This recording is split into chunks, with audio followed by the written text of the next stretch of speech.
Castellanos finds his man in stride, and it's Jalen Lucas. Look at Lucas go!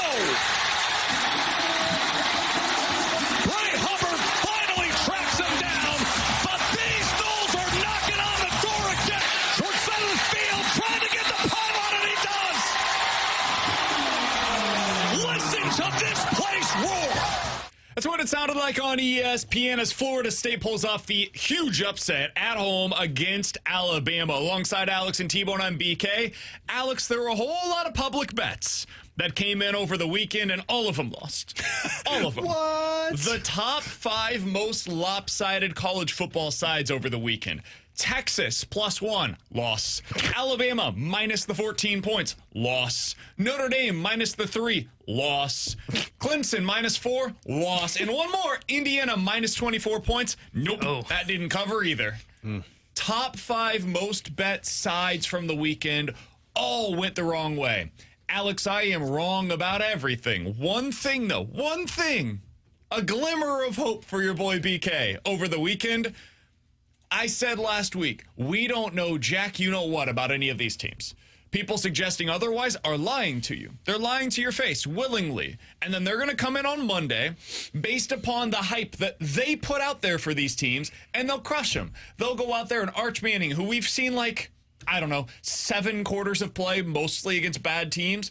That guy stinks. He's terrible now. Went up against the best defense in the country, can't play. Because we hyped him up to be something that was never likely. Now, he did stink. He was horrible over the weekend. The dropbacks didn't look very pretty. That was horrific. But, dude, this is the new modern college football. Every year, these teams completely change. We have no idea what they're going to look like year to year. I was excited about Mizzou football. I had no clue what they were going to look like on Thursday. And to be totally honest with you, I still don't know what they're going to look like on Saturday because they haven't been tested the way that Alabama was against Florida State or the way that Notre Dame was last night on the road at Miami. We don't know a darn thing about these teams coming into the year. That's what I learned over the weekend. What did you learn in your extended college football weekend watching over the weekend? Well, first of all, I think the biggest thing I learned was, God, it was nice to have something back that wasn't Cardinals baseball. Spent the entire weekend watching college football, which was just a nice escape from what these last couple of months have been. But just piggybacking off of what you said, BK, isn't that the fun of this right now? Like, I know It would be great to have, the returning team every single year and you get to grow with those certain players. That's what it used to be. But, man, now the uncertainty, it creates a level of adrenaline trying to figure out what these teams were. Like, I had legit excitement waiting to see that first play by Texas with Arch Manning. But, I mean, you're right. Like, there's no more of me going into a college football season just assuming I know what it's going to look like. And I was reading on The Athletic where they were going through kind of panic meters for certain teams. And man, I forget who wrote it, but the author's right. Like, if you look back at certain, like he pointed out that Jaden Daniels' first season when he won the Heisman Trophy, I think he threw for 360 yards and had a pick and a touchdown. And then he goes on to just dominate college football the rest of the way. So we can look at this now and say Arch Manning looks like trash. I know a lot of people were talking about C.J. Carr, saying that it just doesn't look like what they hyped him up to be. It's a redshirt freshman. It's a guy who had, 3 games last season for Texas. Now feels like doom and gloom, or feels like we know what these teams are. Man, 2 weeks from now, we are going to be having a complete spin on these takes, and that is the beauty of the college football where it's at right now. Can I go back to week 1 of last year real quick? Week 1 of last year. Don't remember. College football season. Georgia beat Clemson 34-3. Georgia did not become that team. Clemson went to the college football playoff a year ago. Oregon, I remember, T-Bone, we talked about this because we talked about, maybe Oregon's not what they were cracked up to be. 24-14 at home against Idaho. Struggled to figure out Idaho. That wasn't exactly what they ultimately became.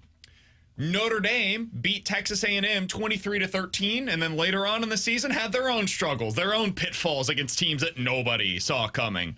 So, was this real? Was this to throw us off the scent of these teams? It's hard to say. We need more time. Last year at the beginning of the year, USC in week 1 beat LSU, and we're like, whoa, okay, USC is back. USC very much was not back, and LSU became a pretty interesting team the rest of the way. Their defense was a problem, but they were a pretty good team yet last year. So week one can throw you some haymakers where you're like, oh, boy, what just happened? And then you see the next 3, 4, 5 weeks and things change a little bit. We'll get more information as we go along here. But I do think there was some stuff that we saw from week one of this year that you look at and you're like, man, that is not what I saw coming. Alabama, maybe most notably. Yeah. Dude, Kalen DeBoer's been good everywhere he's ever been. He went to Washington, immediately had success. His previous stops at every turn, successful.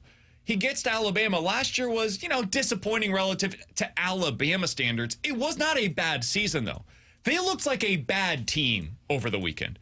They looked horrible against Florida State. It was fundamental crap that you just watch. You're like, dude, the effort's not here. The angles are all off. Your offense looks completely discombobulated. It was weird to watch. So as I'm watching over the weekend, Notre Dame, hand your All-American running back the football. Please. Just do that occasionally. That would probably be a good way to go about it. South Carolina, overall, T-Bone, I know this was one of the things that you took away as well. Offense just looked off over the weekend. Yeah. Teams just struggled to move the ball, and sometimes that's because offense is a little slower to adapt over the early portion of the season. Some of it, though, it just looked bad for some of these teams. Clemson, what's going on? I know LSU's defense is probably going to be better than it was a year ago. I'm not sure if it's that good, though. So, a lot of weird stuff over the weekend for college football. Can't wait to start our pick'ems soon because, God, do I feel like losses are in my future. You had a good weekend. Yeah, I did, actually. Now, the lines I probably would have failed on, but just the straight... They were mostly close to were they? Pick'em. Yeah. Okay. It's like you had Ohio State. We both had Ohio State. T-Bone had Texas. You had LSU. That was a good one. T-Bone and I both had Clemson. You and I both had Notre Dame. That one sucked. T-Bone didn't have Miami, though. Sounds like T-Bone lost this week. T-Bone and I both went 1-2. Alex went 2-1. Did not start our pick'em officially this week, but that right there would have been a good start for you. Is the showcase of, you just never know what's going to happen. Because what did I bet on most of those? Outside of, Texas, Ohio State. But, I went with the experience, right? Why did I go with Clemson? It was, they're returning all this production, right? And Cade Klubnik's back. And, they're going against Nussmeier, who's good. But LSU, revamping the defense, don't know what it's going to look like. How do you explain your Texas pick, then? Well, that's why I said that's the one, it's just harder. You saw Arch a little bit. Arch Manning. Yeah, you saw Arch a little bit compared to, you hadn't seen the Ohio State kid at all. So I guess that was kind of the way I went with that. But, yeah, I went with experience. In Miami, it looked great, right? Carson Beck looked awesome for Miami in that game. And then I watched Klubnik, I go, I was supposed to get hyped over you returning back to college football. You look terrible, So to your guys' point, that was kind of the thing for me is on top of, defenses just look awesome this weekend, and I'll be curious to see if that sustains. I think offense is going to catch up here in the next couple weeks because a lot of these teams now have cupcakes moving forward until they get to conference play. But, man, sometimes just bringing back experience does not mean anything, as Clemson showed you. A lot of teams across the country had a prove-it week in week one. For our local schools, Illinois and Mizzou, that's this week. Last week was all right, all you can learn is something that's negative. Illinois looked really good, by the way. Your defensive line was exactly as expected. It lived up to the hype. That new receiver, I guess he's not technically new, but the new go-to guy for you, hell of a punt return. Yeah. Did amazing stuff in the receiving it. We'll see. We'll see if that continues against Duke. The Illini, Alex, are a 2.5-point road favorite at Duke. Already seeing some pics of Duke as the upset special of the week. That's ridiculous. Buddy. T-Bone, how you feeling? We'll get to our Tigers here in just a minute, but your Illini, 11 a.m. ESPN Saturday morning on the road, traveling to Duke in a prove-it week. How are you feeling with it? See, I feel good about it. I knew this was a 50-50 game going into the season. They looked awesome. And I know it was just Western Illinois, but they checked every box that I wanted to see, right? Hank Beatty looked incredible in the wide receiver room. That's the kid. The running backs looked really good. Lawfrey had a big game for him. Altmaier looked good. The O-line was what I expected, what it should be, which is, hey, you don't get dominated in this game. I didn't have any questions like I did coming out of Mizzou's game. And their defensive line, as you mentioned, Gabe Yagas was awesome for him in that game. Amazing. He looks like he's going to be their finisher when they get leads late in games as the guy coming off the edge. Everything was what I wanted to see from them. And I know that is a cupcake opponent. I didn't have any major question marks coming out of that game, and that's why I just feel good against Duke. And Duke, was tied with Elon at halftime in their week 1 then contest. They won by 30. Oh yeah, but you're tied at halftime, right? You're supposed to take care of business at the first half. They did. The first they half, won not by the 30. second They half. Put up the points first in the half. first, and then they blew them out of the water in the second. I feel good about this. Last year you did this with, remember, we just talked about it with Oregon, where it's 24-14. No. I panicked on I that know. one. I feel good about my Fighting Illini. I think they are going to prove it this week. The 2.5 points is too low of a line. I think they win by a touchdown or more. Okay, they win by a touchdown. They're gonna kick. Sounds like they didn't get their job done. Oh, the Jayhawks right. are If so they're going to supposed kick to your be guys' this ass. big, scary team in the Big Ten, didn't get the job done Yeah, if against they're a playoff Duke. team, they win by more than 7. Okay. They'll do it. Say it with chest. Yeah, you don't feel They it. will do you know it. that scene in you don't know the scene, but the scene in Billy Madison where Chris Farley's like, "Me and Veronica Vaughn got it on." No, you didn't. That's how I feel right now with T-Bone. I'm a little worried about the Mizzou versus Kansas game. I'm just gonna, like, full disclosure, if I don't sound fully confident this week, it's because I'm not. I think that Missouri will win this game, but I still have some legitimate questions about Mizzou coming off of last week. The offensive line, I just don't know. We'll see if it's able to hold up against Kansas. The defense, I think, is going to be very good. I think that they are going to be top 5-ish in the SEC. I don't know that I can make that assumption based upon what we saw from a week ago. So the Tigers are a 6.5-point favorite at home against Kansas. I think they will win this game, Alex. The kicker situation genuinely makes me nervous. You lost your kicker for a number of weeks. He's not expected to play this week. You've either got a dude that's like a redshirt freshman who has never really spent any amount of time kicking for Missouri, or a kid that they literally just signed on Sunday from the JUCO ranks. Did you guys see this story? Apparently, Mizzou was able to have a little bit of a loophole situation because this JUCO in Oklahoma had not played a game yet. So they contacted this kid and said, "Hey, you're a really good he's like the #1 JUCO kicker in the country. Hell yeah. You're a good kicker. We would like you to come transfer to Mizzou today." He was like, "Wait, what?" Boy, like, we moving on need you up. to show Cheating. up tomorrow. No, you say cheating. We And say loophole. because he hadn't played yet, he was still eligible to transfer to Mizzou. So he got in touch with his coach at the JUCO. Coach says, "All right, yeah, you can transfer." And Mizzou was able to sign him. He's now on the roster. You know we what? don't know who's going to be kicking for sure this weekend. That poor JUCO team. He was probably the highlight of that team's success, and they lost him to Mizzou and Drinkwitz's loophole. Northwest Oklahoma A&T or something like that. I don't want to dismiss the kicker because I do know how impactful it is. Maybe it's just because I'm not a diehard Mizzou fan like you are, BK. I feel kind of confident with this one for how the I offense think people looked. are underselling Kansas Probably. with a healthy Jalen Daniels. Hey, He looks Jalen awesome, Daniels, by the way, he's earlier. looked incredible in these first 2 games. But like last season, they were bad on the road. And so I feel like Yeah, they didn't have Jalen. that's fine. I mean, it's a really big deal. He's a very good college quarterback, and he's played for like 100 years. This is Perry Ellis of college football. I BK's can't telling believe you. this guy is still there. This is a Kansas Jayhawk win this week. I don't think it will be. I think Mizzou will win, but I do not feel good about that line. 6.5 points, I think, is a pretty big line in favor of Mizzou. I Again, feel good I think about they it. should be favored. I would have it like 3.5. I think this is going to be a very close game. It's going to be incredibly frustrating. All he's done This is a hyped pass up. fail. All Pass he's done fail. is hyped up Kansas's defense. Secondary will be fine. Shut down Jalen Daniels. Mizzou's offense goes off. I think they win by a touchdown Or more. or more. Yeah. You never know. Illinois is going to lose this week, and Mizzou wins by 4. Oh, no chance. Alongside 14 Alex and chance. T-Bone on BK, it's BK and Ferrario here on 101 ESPN in about 15 minutes. Is there any fear that Dylan Holloway will have a sophomore slump this season? We'll get into that coming up in about 15 minutes. 314-399-9646 is the Air Comfort Service text line to get involved in the show. You can check us out on YouTube, as always, at youtube.com/101ESPN STL. Coming up next, has this season made you more or less optimistic? Not about the current Cardinals, but about their future. We'll get into that next year on BK and Ferrario.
Swing, high fly ball, lifted deep right.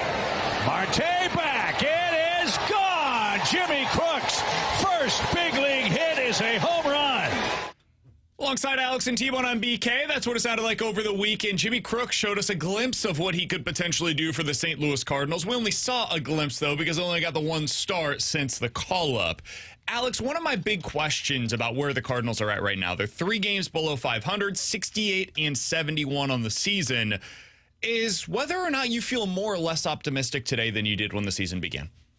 Because I think that's part of what the season was about. For the team, it was really about the evaluation period. You wanted to find out where you're at with these guys, and that didn't mean that all of it was going to be positive. Could mean some of them you find out, yeah, that guy cannot play. It might be the case for Jordan Walker. Maybe he's just not good. Maybe Andre Palante is just not a starting pitcher at this level, right? There could be negative answers, but answers nonetheless. For you today, now that we've watched, 140 games of the Cardinals in 2025, do you feel more optimistic or less optimistic about their near and long-term future than you did coming into the season? I feel less optimistic because a lot of the guys that I assumed were going to be core pieces of this team's success, I think I've gotten my answers on, which I guess is a positive if you want to go down that path. But, with Lars Nootbaar, with Jordan Walker, with I guess if you want to put Nolan Gorman in this, although it's been like first half versus second half with him, a lot of these guys, Brendan Donovan cooling off in the second half, Ivan Herrera dealing with his injury, a lot of these pieces that I felt like they were only one big bat away, I now feel like you're multiple bats on top of changing over almost your entire pitching staff. Like, it feels like where you were at the beginning of the season with the hype of the offense and how they were performing and thinking, you go get a Kyle Tucker, you go up there and you upgrade and hopefully develop these pitchers in your minor league system. Now we're cooking with some gas. Man, now it feels like you're talking about trading multiple pieces away, having developed a lot of guys, and change the DNA of what front offices feel like they need to do for this Cardinals team. I feel much more pessimistic about the future of this team than I do optimistic. Yeah, I agree with that because I look at their offensive core and nobody really took the step that I wanted to see this year. Like Burleson's had a good year, Ivan Herrera's had a good year, but I said, hey, this is the year you need to see Jordan Walker not take that step to stardom or 20% above league average. You just got to see him stabilize. And he's been far from that. He only has a week stretch at a time where he looks like, okay, it's finally clicking, and then he goes back to himself. I mean, he strikes out 4 times yesterday. So, and then on top of that, Mason Wynn didn't take that next step offensively I was looking for. He's 7% above league average now. He's been great defensively, but he hasn't been able to add on to his offensive game. And I look at their offense and go, man, you got a couple of nice pieces here, but as we've seen, you got to have star power if you're going to win here. And the problem for the Cardinals, and I said this at the beginning of the year, there's not a whole lot coming in the minor league system on the offensive side either. It's basically J.J. Weatherholt, end of list. Mm-hmm. There's a couple of interesting prospects, but nothing that I would say you can circle. Right now, Rodriguez has had a really good season, but he could be 2 or 3 years away from being any kind of ready for the big league level. Baez, who they acquired the trade deadline, is at high. This was supposed to be the core. Joshua. I'm thinking of Joshua. You're thinking Jesus. Yeah. Joshua Baez is showing some promise this year. Got a lot of Baez's in the organization. Yeah. But it's this was the core that I said, hey, if this doesn't work out, you are in a rebuild. And guess where they're going? They're going towards a rebuild. And then you look at the pitching side, and man, they just don't have anything that's really coming. And look, I like Michael McGreevy. McGreevy's been great for them when he's been up here. You know what you have in Michael McGreevy? He's like a 3 or a 4. Quinn Matthews was supposed to be the high upside play, and he hit a bit of a roadblock at AAA this year. And that's not me saying you give up on the kid, but he hasn't been able to really go through AAA like I thought he was going to this year and be here at the big league level. They are keeping him down there for a reason when they expanded rosters, is because they don't think he's ready. And then you add in the injuries that they've suffered in the minor leagues. You don't have Palante that was able to kind of stabilize himself as a starting pitcher. It's hard to look at what they have coming or what you're seeing at the big league level and look for some sort of hope. They're missing difference makers. They've been missing this for a long time, and the question was, do you have anybody in the system that profiles to potentially be that? And this season was about finding out, and the answer has been no. You have nobody. Even J.J. Weatherholt, man, he might be really good. He might be awesome. I can't expect him to come up and be a 6-win player. It's just unreasonable to expect that out of any rookie, any second-year player. Expecting superstardom out of a player when they get to the big league level is wildly unfair to that player. It sets unreal. It's what happened to Arch Manning, honestly. Like this weekend, Arch Manning was bad, and there's no defending his performance whatsoever. Regardless of hype or not, he was just bad. He was underwhelming relative to like Bo Prabula expectations, much less Arch Manning expectations. That doesn't mean he's going to be a bad player, though. It just means he had a bad weekend. He had a bad first game going on the road against maybe the best defense in the country this year. That could change. But even if Arch Manning ends up being a good college quarterback, that will be a failure relative to expectations. Because the expectation that has been set by the national media and others is that that guy needs to be one of the best college football players we've seen in the last 20 years. That's unfair. It is unfair, and this is not fans' fault. It is the organization's fault that everything is now being placed upon J.J. Weatherholt to save this team. Because if he doesn't, dude, who else can I circle? I mentioned Ray Rodriguez. Dude, he's like 19 years old. Like, and he's probably going to be an outfielder. That kid. Yeah. So the reason that I bring all of this up is because I'm far more pessimistic today than I was at the beginning of the season. I was optimistic going into this year. But you've developed so many great supplementary pieces. So many players on this team, if they were the third or fourth best hitter, you'd look at it and be like, that makes sense. Yeah, good player to have in that position. But all of them are being asked to be 1 or 2 pegs higher than what they're actually supposed to be. You got Brendan Donovan, really good player. He can't be your best player. If he is, you're winning nothing. And I say that as a huge fan of Brendan Donovan. Ivan Herrera, I like him. I think he's a really good hitter. That guy can't be your best hitter, dude. If it is, you mean you have a bad lineup. Even Wilson Contreras, again, good hitter. I really like him. About 20% above league average every season. Never a whole lot worse or a whole lot better than that. This team lacks any real oomph in the rotation and the lineup. Hell, even right now in the bullpen. And I like the bullpen, but you're lacking the oomph there as well. You're lacking blue chip talent.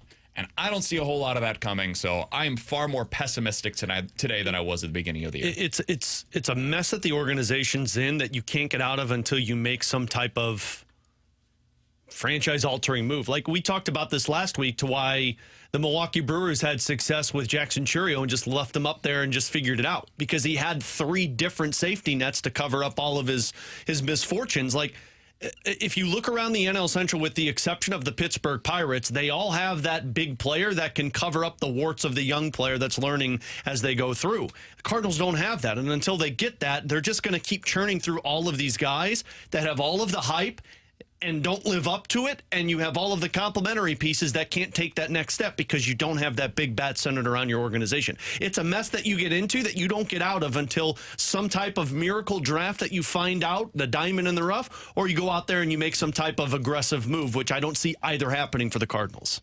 Yeah, it will take some sort of aggressive move, whether that's in the trade front or going to free agency, which really doesn't scream St. Louis Cardinals. I mean, it's going to take them hitting on something that they possibly don't expect, right? Like you look at how they acquired their last superstar. Albert Pujols was a late draft pick. Mm-hmm. He was not a first-round pick that you knew what you had, right? A first-round pick, you can't miss on those guys. No, he was a late-round steal that they were able to go out and acquire. And then how did they acquire the other superstars with him? Roland was via trade. Jim Edmonds was via trade. Like, it wasn't anything that they did that was, hey, we're using, they could potentially end up with a top 10 pick. You could land a superstar with that pick. You could also end up with just like an average player, as we did the exercise last week. It is not a lock that because you end up with 3 top 10 picks 3 years in a row, that boom, you found your core, right? You find your 2 superstars, you find your ace. That's how organizations sell it. They will sell it once they make this selection this offseason of, hey, it's J.J. Weatherholt, whoever they select in next year's draft, and Liam Doyle will be the guy that will lead it. That is the next Cardinals core. And in reality, if we're being honest, like, odds are you're not going to hit on all 3 of those guys. Best case scenario, you maybe end up hitting on one of them, and then you have to supplement the roster from externally to really reinforce everything that you've done to that point. He's Tebow, and that's Alex. I'm BK. Much less on the Cardinals today than it has been in a while. We will talk to Katie Wu, though, coming up at 12:30. She's our Cardinals insider for The Athletic. She joins us each and every Monday, typically, but this week with the holiday, going to push to Tuesday. We'll talk to Jeremy Rutherford coming up in the 1 o'clock hour as well, and that's where we begin our conversation with the Blues coming up next. Is Dylan Holloway going to be able to sustain the numbers that he put up a year ago? Alex, I've got a list that I want to get into with you about Dylan Holloway next here on 101 ESPN.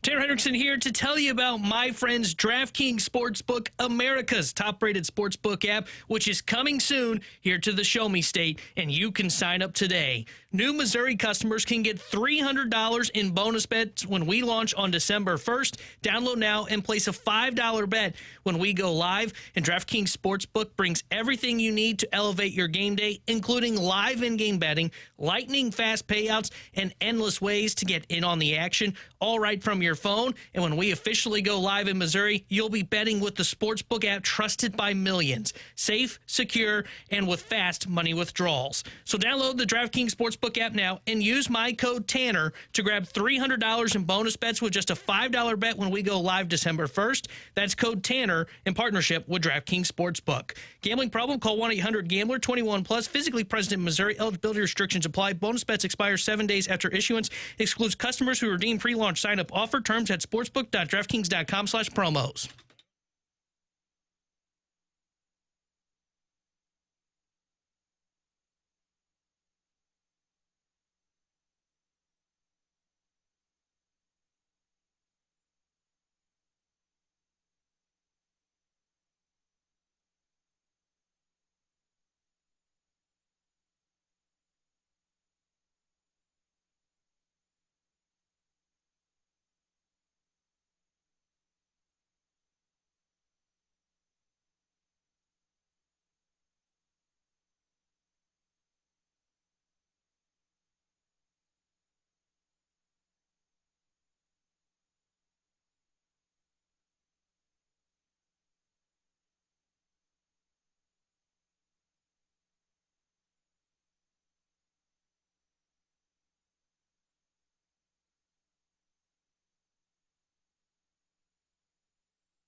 Tanner Hendrickson here with a Sports Center update driven by Johnny Londoff Chevrolet and Johnny Londoff Autoplex. Cardinals got blown out last night by the Athletics 11-3. They are back in action tonight. 6:45 will be first pitch. Game 2 of their 3 games set against the Athletics. Luis Severino will be on the mound for Sacramento. Miles Michaelis will get the start for St. Louis. The Sports Center update is driven by Johnny Londoff Chevrolet and Johnny Londoff Autoplex. See Londoff.com. Chevy, together we drive.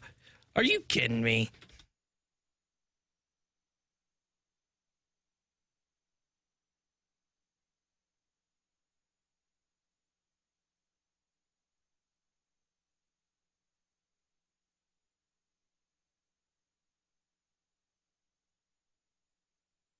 Hey, with Alex and T-Bone on BK. Alex, I know you had a chance to listen to an interview that was with Dylan Holloway earlier today.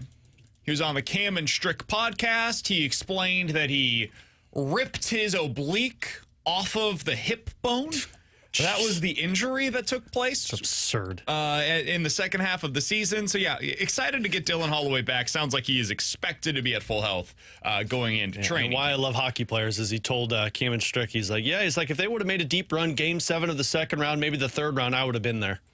God, man, your oblique was ripped off the hip bone, and you're thinking about playing a hockey game in about a month's time. Yeah, it doesn't sound like a fun injury to play through, to put it mildly.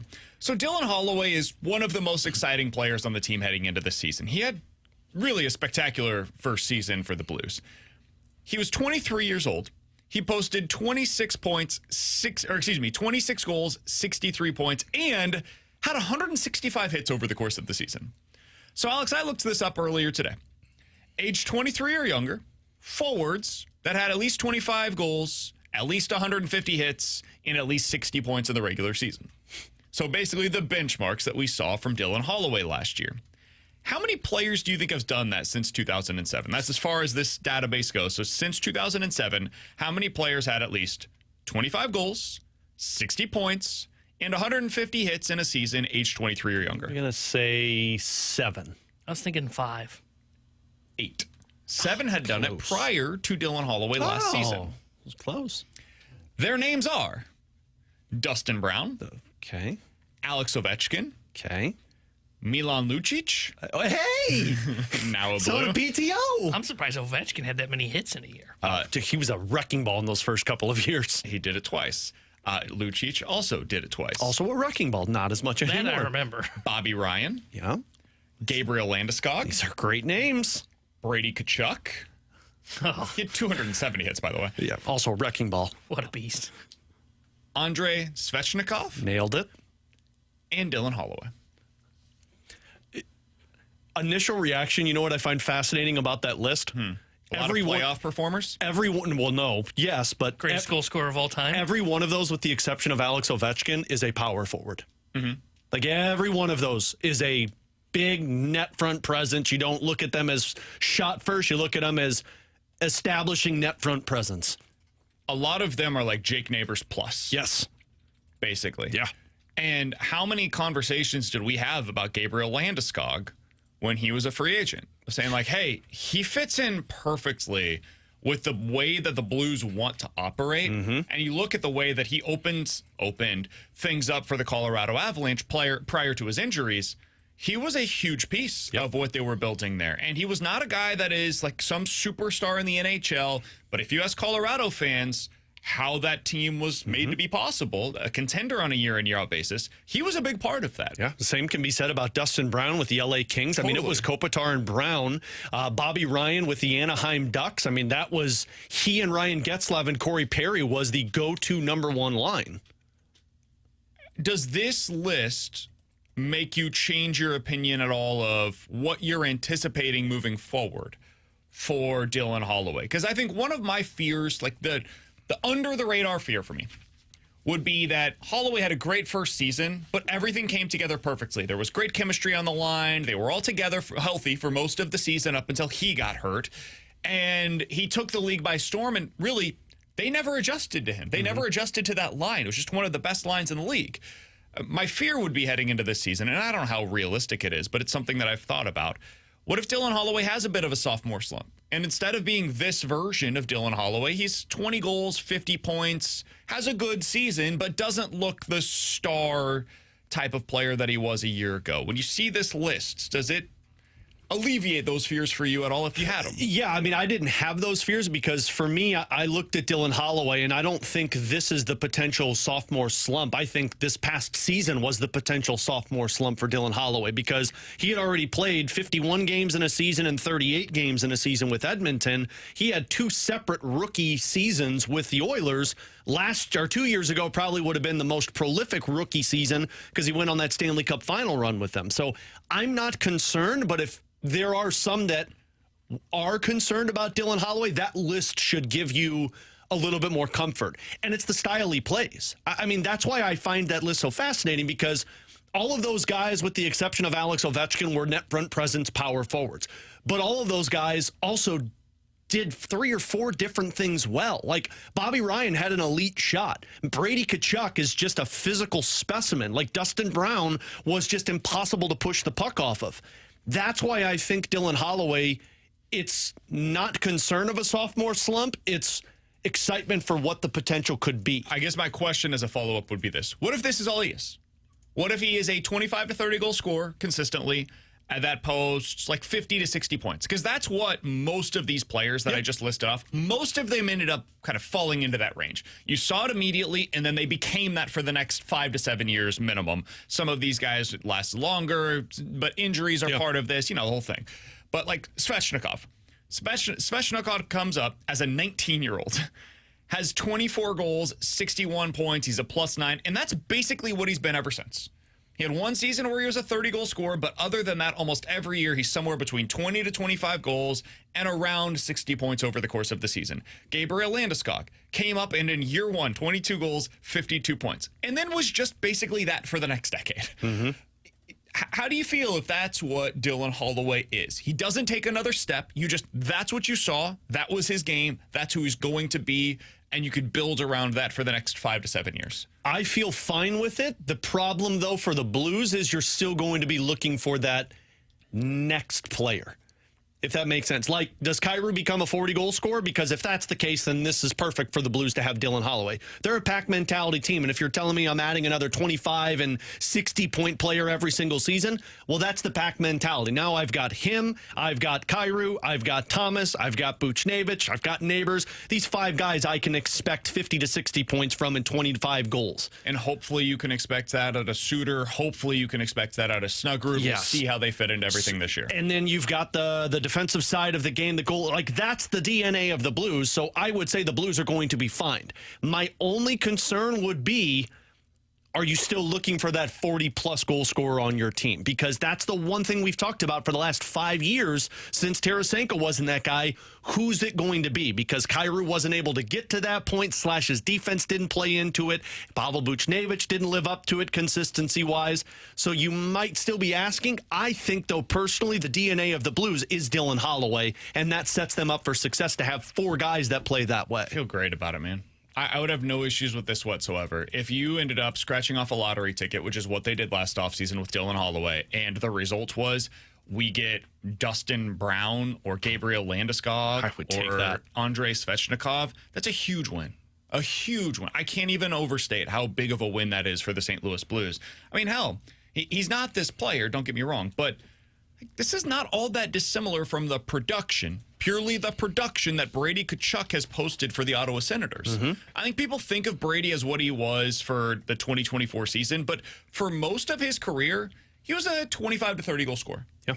And he was a guy that posted around 60 points every season. He had one outlier year in 2023-24 where he was better than that. But for most of his career, that's what he's been. He brings a lot of other stuff to the table. He has that physicality. He has all the leadership. Like, all of that is part of it as well. But don't overlook a 60-point producer just because you're searching for that guy that can get you the 40 goals. If Dylan Holloway settles in as basically what he was last year, that's a huge win for the St. Louis Blues. If we're talking 25 to 30 goals expectation for a Holloway, for a Buchnevich, for a Kyrou, and for a Thomas, that's 4 guys that are going to give you potentially 30 goals rather than substituting one of those guys and getting 40 goals. Like, I'd rather the pack in my top 6 than worrying about one guy getting 40 goals. I'd love to have 40, don't get me wrong. I would love to have that, but this is what you have. It's a bird in the hand, what is it? Bird in the hand is 2 in the bush? Yeah, something like that. That's exactly what it was. I shouldn't have started the saying. No. You were confident in it. You should have leaned into it. Yeah. The thing about the bird in the hand and the 2 in the bush thing that BK's talking about here is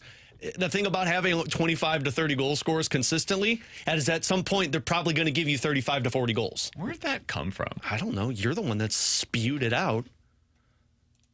See if the text line shoots in, because they always make fun of me when I mess up sayings.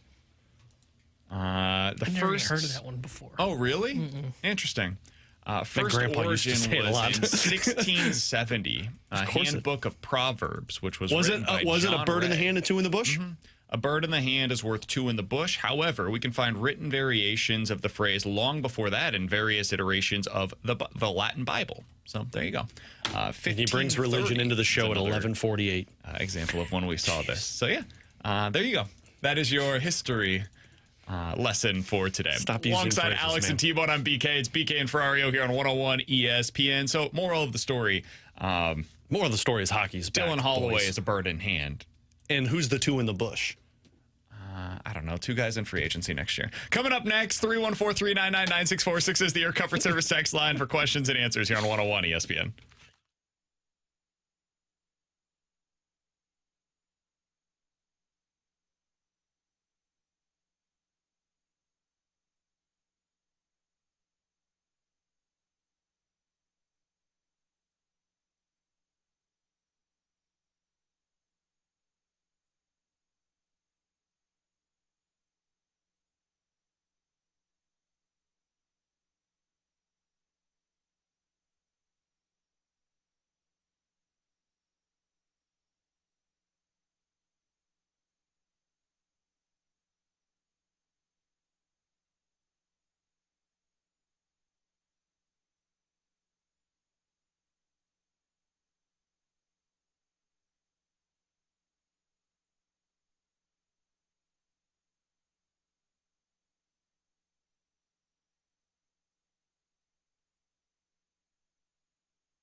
Alongside Alex and T-Bone, I'm BK. 314-399-9646 is the Air Comfort Service text line for questions and answers. You can always get them in as well in the YouTube chat at youtube.com/101ESPNSTL. All right, let's start with this from the 314. Guys, do you think the Cardinals will win a series during the current homestand? It's this and then the Giants, correct? Yeah. I don't think they're going to win this one against the Athletics.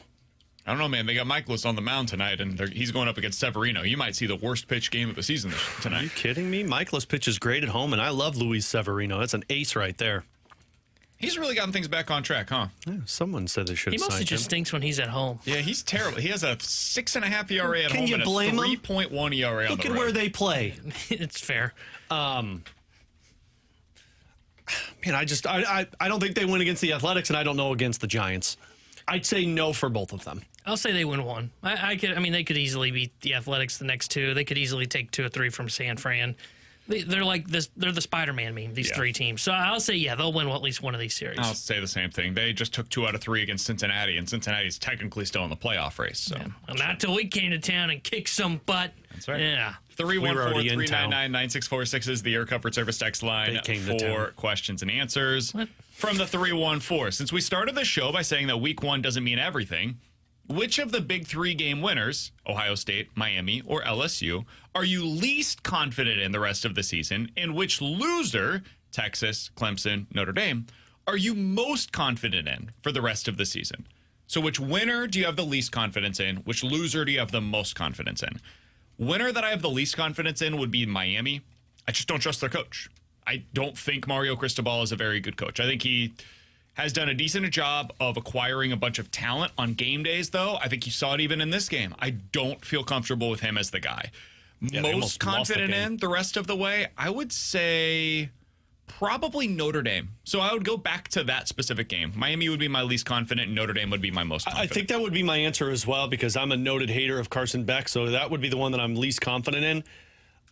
I'm with you on Notre Dame. The other one, though, is Clemson, and I kind of feel like Clemson, since they have such a returning roster and since they have such a highly touted quarterback, I feel like that's it. And I don't think they play that difficult of a schedule the rest of the way.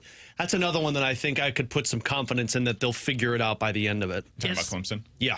So the Clemson one. schedule, they've got SMU top 25. Duke will probably be top 25 at the end of the weekend. Yeah, once they beat Illinois. And on the road at South Carolina. Yeah. But yeah, overall, it's a pretty easy schedule. This was their big game. Yeah, I would say the team that I'm most confident in that lost, I would agree with you guys, Notre Dame. Just because even in that loss, like there's still some things that you could see. Like Carr had some moments where he looked good. Jeremiah Love is a stud at running back. The team that I would say I'm least confident in that won, I would actually say LSU. I didn't think Nussmeier was all that impressive in the game. For a guy that got a lot of hype about being the best quarterback in college football, or in that conversation at least for one of the returners, I watched him in that game and went, okay, yeah, your defense looks better, which was a big question. How much of that is just Cade Klubnik's overrated? And yet your quarterback didn't look that great. That offense took a while to kind of figure things out. So I would say LSU is the one that I'm least confident in, and they're stuck in the powerhouse SEC. Sure. From the 573, do you guys think that Kalen DeBoer will be the coach of Alabama past this season if they miss the playoff again? He's got a $70 million buyout. I know that people say that money doesn't matter. It's Alabama. $70 million matters. So, yes, I think he will be the coach at least for next season as well. Yeah, I'm with you there. And I also don't think they're going to be as bad as people are making them out to be. It's going to be bad in sense of Alabama's terms, but I think he's going to be here until after next season or mid-season next year if they start off poorly. Yeah, I agree. Alabama, I don't remember who it was. I think it was Bill Connolly wrote it. They don't have Euler money to go to and have boosters come in and help them buy his contract out. So I think he's going to be here all year. From Mahomes' long body, BK, how was the game yesterday with the little man? It was wonderful. Great weather. Couldn't ask for anything better. By the end of the game, we were sitting basically 3 rows behind the dugout. Yeah, you were which the was only people awesome. in the stadium. It was wonderful. How many people were there once the game started? I think I don't know what the announced attendance was 22, yesterday. I think. Yeah, 21, 22. It was better than it has Really? been for most of these games That's recently. surprising. It wasn't great. It wasn't what you would typically expect for a Cardinals game, but for this season, yeah, I thought it was pretty good. Again, holiday weekend, basically the last day of the summer for all intents and purposes for most families. And You had the great weather. Yeah, I think a lot of people just went out because it's something that you can do in St. Louis that's outside as a social I cleaned out my garage and picked up dog poop, and it was probably more fun than the Cardinals game. I had a great time. I use going to a baseball game as a venue to like just hang out with people. So well, that's where you and I differ. Yeah, it wasn't necessarily about the game itself. I hung out with Luca. We had a really good time. The other thing, by the way, was it just you and him, or did Kara go too? No, yeah, Kara went, her sister went, and her mom went as well. Good. So it was a whole family thing. Had a great time. Appreciate the listener that hooked us up with the tickets, first of all. Second of all, Four Hands, hidden gym. You could park there. It was $10. By the way, parking has really gone down. So if you're somebody that uses parking as an excuse, explanation, whatever, it's much cheaper than what you probably remember it to be. You can park at, I think it was patios for $30 now, which is like literally next to the stadium. Oh, wow. We parked at Four Hands. It was $10, and you get a drink token. So with the $10, you get a $7 beer. You can take that and walk to the stadium while you're heading over. It was great. So you basically paid $3 for your parking. That's new. We used to, when I was a kid, that's where we would park, was in the Four Hands lot there. There was no drink token, though. Yeah. Well, you were a kid, too. So well, no, I don't remember my dad getting one. Like, that's what I'm saying. Sure, you don't remember it. He did. You just didn't see it. All right, 314-399-9646 is the Air Comfort Service text line from the 573. I was at the Cardinals game yesterday. I would have rather cleaned up dog poop after witnessing their performance. Yeah, well, by the time I was, it was like the Athletics had already scored like 6 runs, so it's a lot more exciting. Perfect weather. My girls and I got to do a little garage stuff, and then we played on bikes in the little cul-de-sac. There you go. Much more fun than a Cardinals game. T-Bone, what'd you do this weekend? Anything exciting? You get called out by anybody in particular? Called out by anybody in particular? No. Oh, yeah. He did. Yeah, but we won't go into that story. But no, we sold my grandparents' house, so I went in there and I was just kind of helping my uncle out with some of the cleaning up of that place as we get rid of it today. So nothing exciting. Okay. From the 573, BK, I took my son to his first game yesterday. The ushers in our section made it super memorable for him. Friend got us up to meet Benji Molina and Brad Thompson. He has such a great day yesterday. It's the best, dude. That's the thing about going to Cardinals games, going to baseball games in general. This is not me like saying that you specifically need to go to Busch, but if you're somebody that enjoys baseball, sharing it with your little guy or your little kid, whoever it is awesome. And I will say this, the people at Busch Stadium make it amazing. When Luca went to his first game, they got him the certificate for first game. Like they can make it a really cool experience for you. So that's a lot of fun. All right, coming up in about 15 minutes or so, we'll get into bet it or forget it. You give us a scenario, we will tell you if we are betting it or forgetting it here on 101 ESPN. But coming up next, does the SEC feel more vulnerable this year? We'll talk about that next year on 101 ESPN.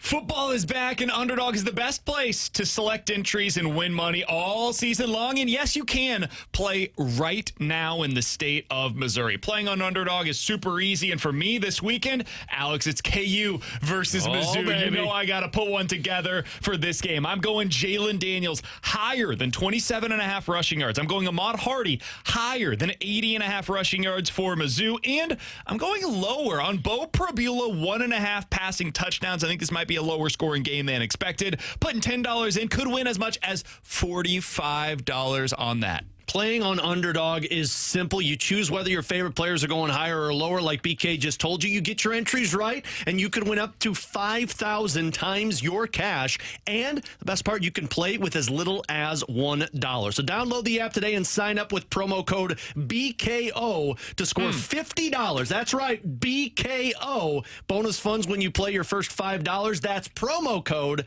BKO. Millions of fans have already won billions making plays on Underdog. Will you be next? Underdog. Make plays, win money. Must be 18 plus and present in Missouri. Terms apply. See assets.underdogfantasy.com/web/play and get terms _DFS_.html for details. Concerned with your play? Call 1-800-GAMBLER or visit www.ncpgambling.org.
Play fake, Manning, he'll throw it this time. Oh, it's intercepted.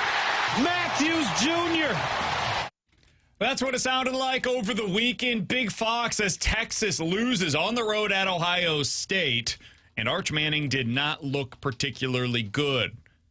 Alex, the SEC was supposed to be dominated this year by Alabama, Georgia, and who am I forgetting here? Alabama, Georgia, and Texas, yeah. The third team was the one that I just mentioned. The one that we just came back on the highlights with. That's right. That, as you just heard on Big Fox, they did not win over the weekend. I don't know if you remember, but Texas is in the SEC now. I know, it's weird. It's weird. Yeah, it's been a while, but they're there. They're in the horns up. They're in the SEC. Holiday weekend got me, ladies and gentlemen. It's that Cardinals game. You're still thinking Texas, of that Cardinals loss. Let me start this over again. Texas loses over the weekend. They were supposed to be one of the dominant forces in the SEC this year, along with Georgia and Alabama. Unfortunately, over the weekend, two of those three did not look like dominant forces. Alex, you go back over the last probably 5 to 7 years. It's been pretty clear Georgia and Alabama have an intimidation factor about them. When they walk off the bus, you assume as a fan of the other team, we are losing this game. This is a game that they will win and we will lose. And yet right now, as I look up and down in college football, I'm not sure that team exists any longer. I don't know that there is a team that you look on the other side and you say to ourselves, we have no chance. Like if Missouri plays Alabama this year, I won't have that same fear. They could lose that game, don't get me wrong. But I don't write it off as an L going into the season the way that I did with Georgia when they were going through that crazy stretch. Hell, Clemson had a time when they were that team that you would look at them and you'd say, not winning that one this weekend.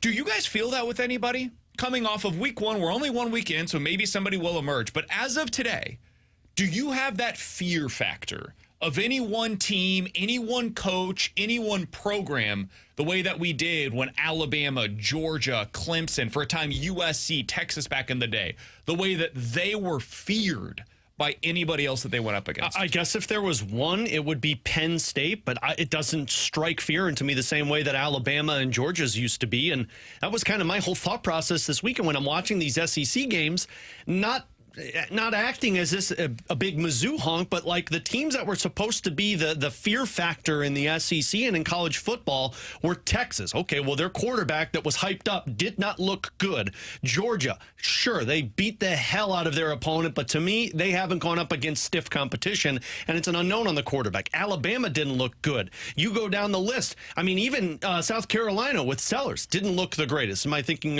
which Sellers is South Carolina? Correct.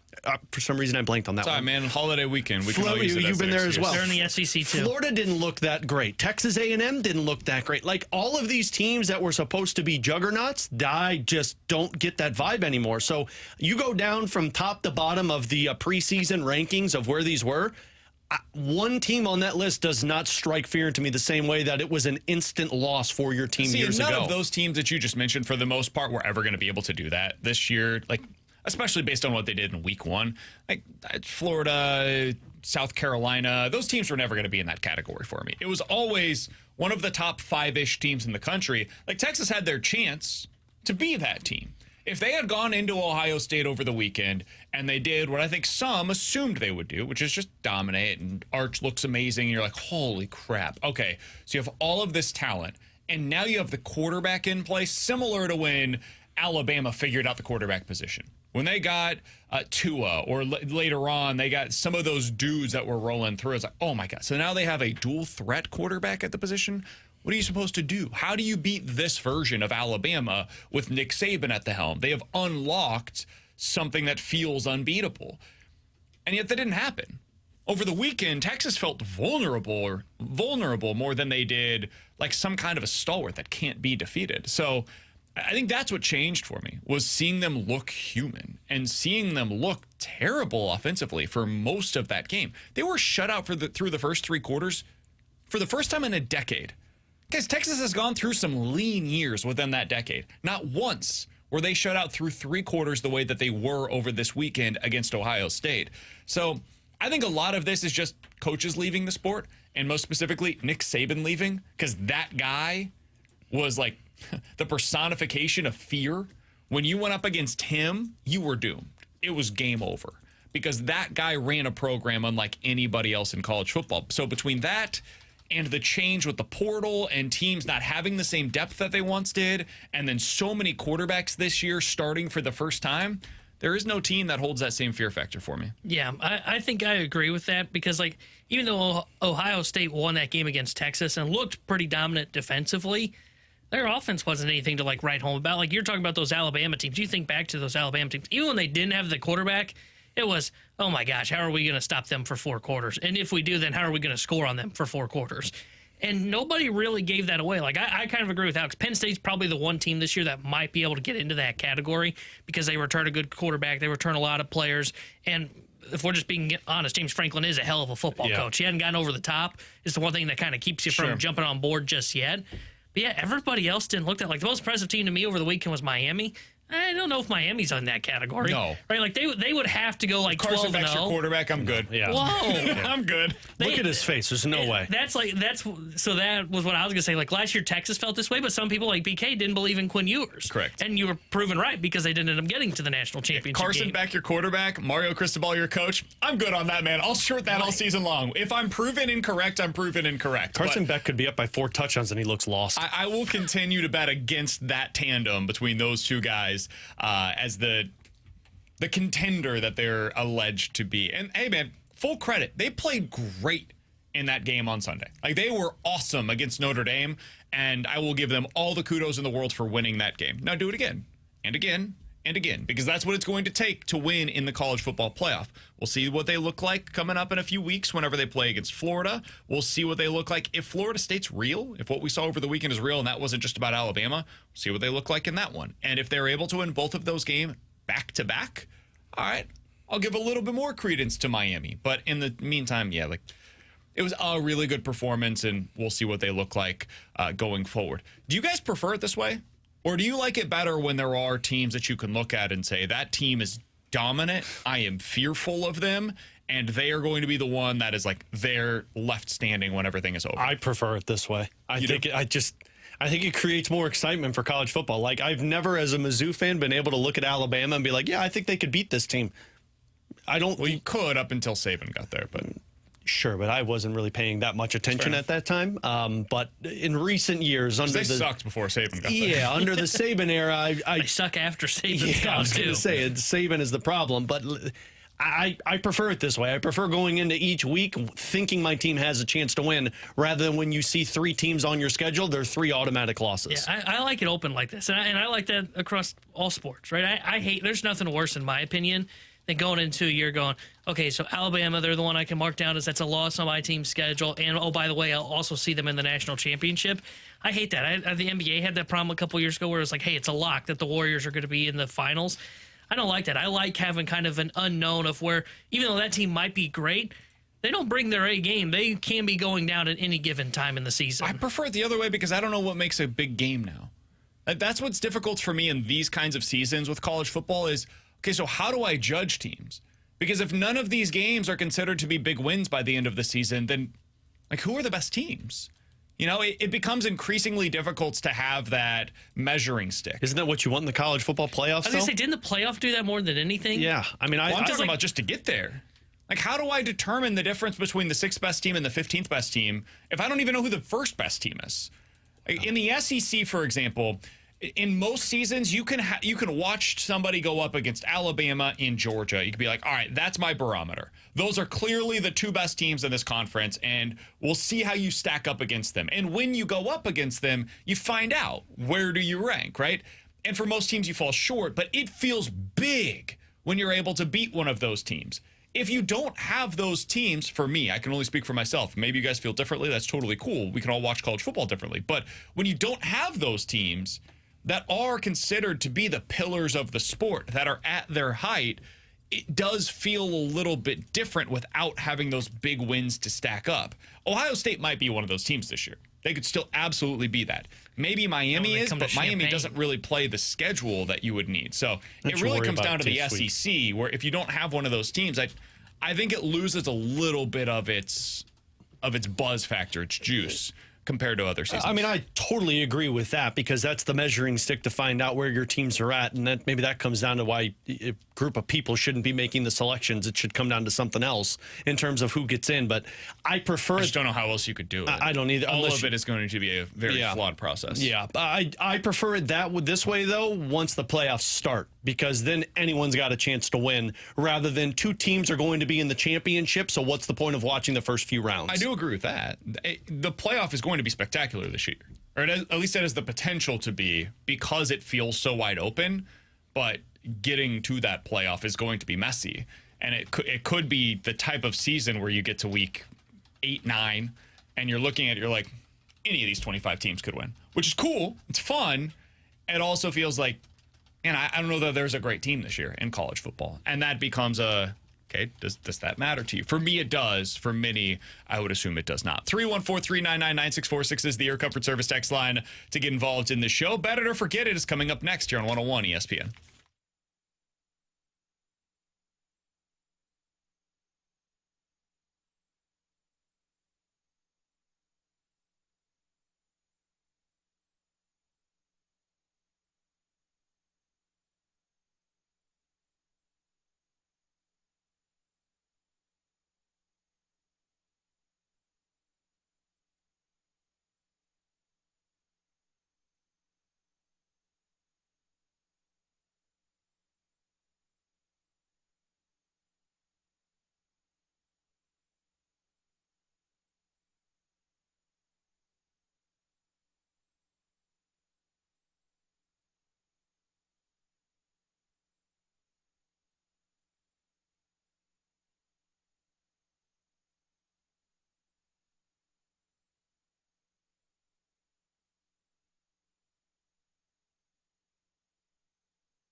314-399-9646 is the Air Comfort Service text line for Bet It or Forget It. You guys give us a scenario. We will tell you if we're betting it or forgetting it here on 101 ESPN. Let's start out with this one, Alex. Bet it or forget it. Pedro Pajes will be your opening day starting catcher next season. Bet it. I think they're going to have, I think because of the Cardinals being financially motivated, you're going to see no money spent, no big trades made, and I don't think they're just going to hand the reins over to Jimmy Crooks right away next season. I think Pajes is your opening day starter, and it will be he and Jimmy Crooks as your tandem next season. I mean, hell of a platform month to come off of, too, right? Like, you look at the month of August. It was awesome. 350 average, 1,100 OPS. Had 5 homers and 4 doubles. Anybody else want to start the we found our superstar conversation? I mean, there he is. He's behind the plate. Yeah, you want Pop? Here it is. He's been hiding in plain sight. Well, Pedro. Pop's the third base coach. Bad joke, man. Bad joke, man. T-Bone, better to forget it. Pedro Pajes. I will be your opening day catcher. I will bet it. I think they value too much of the game calling stuff to where I just find it hard that Jimmy Crooks is suddenly going to leapfrog Pedro Pajes in that category alone to be able to win the starting job from Pedro Pajes. I think Pajes is the guy that will be the starting catcher for the Cardinals. I think he will be. I would bet this. I'm not sure he should be, and this is despite what he did in the month of August. He still is a below league average hitter, like a well below league average hitter. He's a fine defensive catcher. There's value in that. Don't get me wrong. And in some lineups, you can make that work. Martin Maldonado, we've referenced it a number of times, T-Bone. That guy had a really long major league career for some very good teams because he could hit 9th or 8th, depending on the manager, and you just don't care about what he gives you offensively. This is not one of those lineups where you don't care about what any of the spots in your order are giving you offensively because you don't have the players to make up for the lack of production elsewhere. So if there's some more potential in Jimmy Crooks, what he brings to the plate, and it at least appears that that's the case, I would like to see Jimmy Crooks get that chance. I am skeptical that he will. Alex, what do you have for us today? Guys, better to forget it. Bill Belichick completes his contract at North Carolina. Oh, forget it. No chance. This is embarrassing. Did you see the video going around of him talking to his girlfriend, like in the middle of a play? Oh, no. No. People posted it. She's on the sideline talking to him in the middle of the quarterback snapping the ball. That can't be right. I don't think because she was up in a suite in the middle of the game. Like I said, I saw it all over social media. Is it fake? Who knows? Fall for AI a lot. There's no way. Yeah, this one right here. I don't think that's not during the game, man. That's pregame. Because there's a bunch of photographers on the sideline. So that's pregame. I was going to say, I saw her up in a press That'd be wild. a suite. Yeah, there's no players on the bench, and there's a bunch of press standing on the sidelines. That is very clearly pregame. I will bet this as well. He won't finish that contract. I don't know how you can do, like, anytime they would talk about the program as itself, North Carolina, they would always say, hey, Belichick's talking about this being like a long-term build, right? This is this is going to take a process of doing it. And I'm thinking, he's 72 or 73 years old. Why would I believe he's going to be there for 4 to 5 years to do this whole, like, rebranding of the program? Like, that's just not going to happen for his age. So I would bet this. I don't think he finishes the contract. I don't think North Carolina would fire him, but I could totally see where he steps aside. What did they pay him? A good amount of money. I think it's like $10 million a year. I think it's top like that. 10 coach salary. So is it more than DeBoer? For his buyout, no. Okay. Buyouts are different than salary. Like Gotcha. the buyout is negotiated in that contract. His buyout's like nothing for either side. They can basically say at any point in time that they're going to walk away from each other. And I think that's what's going to happen. I think he's going to walk away from North Carolina. I don't think they have to fire him because I don't think he's going to want to be embarrassed like this. What happened yesterday was a nightmare scenario for Bill Belichick. We've never seen him lose like that, ever. He's never given up that many points as the head coach of the New England Patriots. Not once. And he did it in his first game as the head coach at North Carolina. Brutal.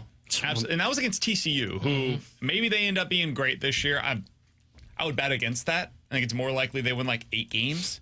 And you just saw them get embarrassed against one of the 5 best teams on their schedule. Someone posted the video in Waterboy when Henry Winkler's character is crying watching film and said Bill Belichick the day after his loss watching tape. Yeah, and the tough part for him was I know he took over but he had 70 players he brought in the transfer portal. Those are his guys. Yeah, and this is his talent evaluation too. It did remind me a little bit. So it was the same team on the other side, but remember the first game for Dion at Colorado where they beat TCU, and then the second week I think they beat Nebraska as well, if I remember correctly. He brought in a bunch of dudes as well. Some of those kids were his kids, literally his children. Shador came in with him, and Travis Hunter came with him from his previous program. Bill didn't have that luxury of being able to have players transfer with him from a prior program. He's starting anew, and I think it is a reminder of how hard it is to do this at the collegiate level. It requires different skill sets than what you use at the NFL level. Bill is one of the greatest coaches to ever do this. I was always skeptical that it would work at the college level, and I now am very much doubting that it will for him.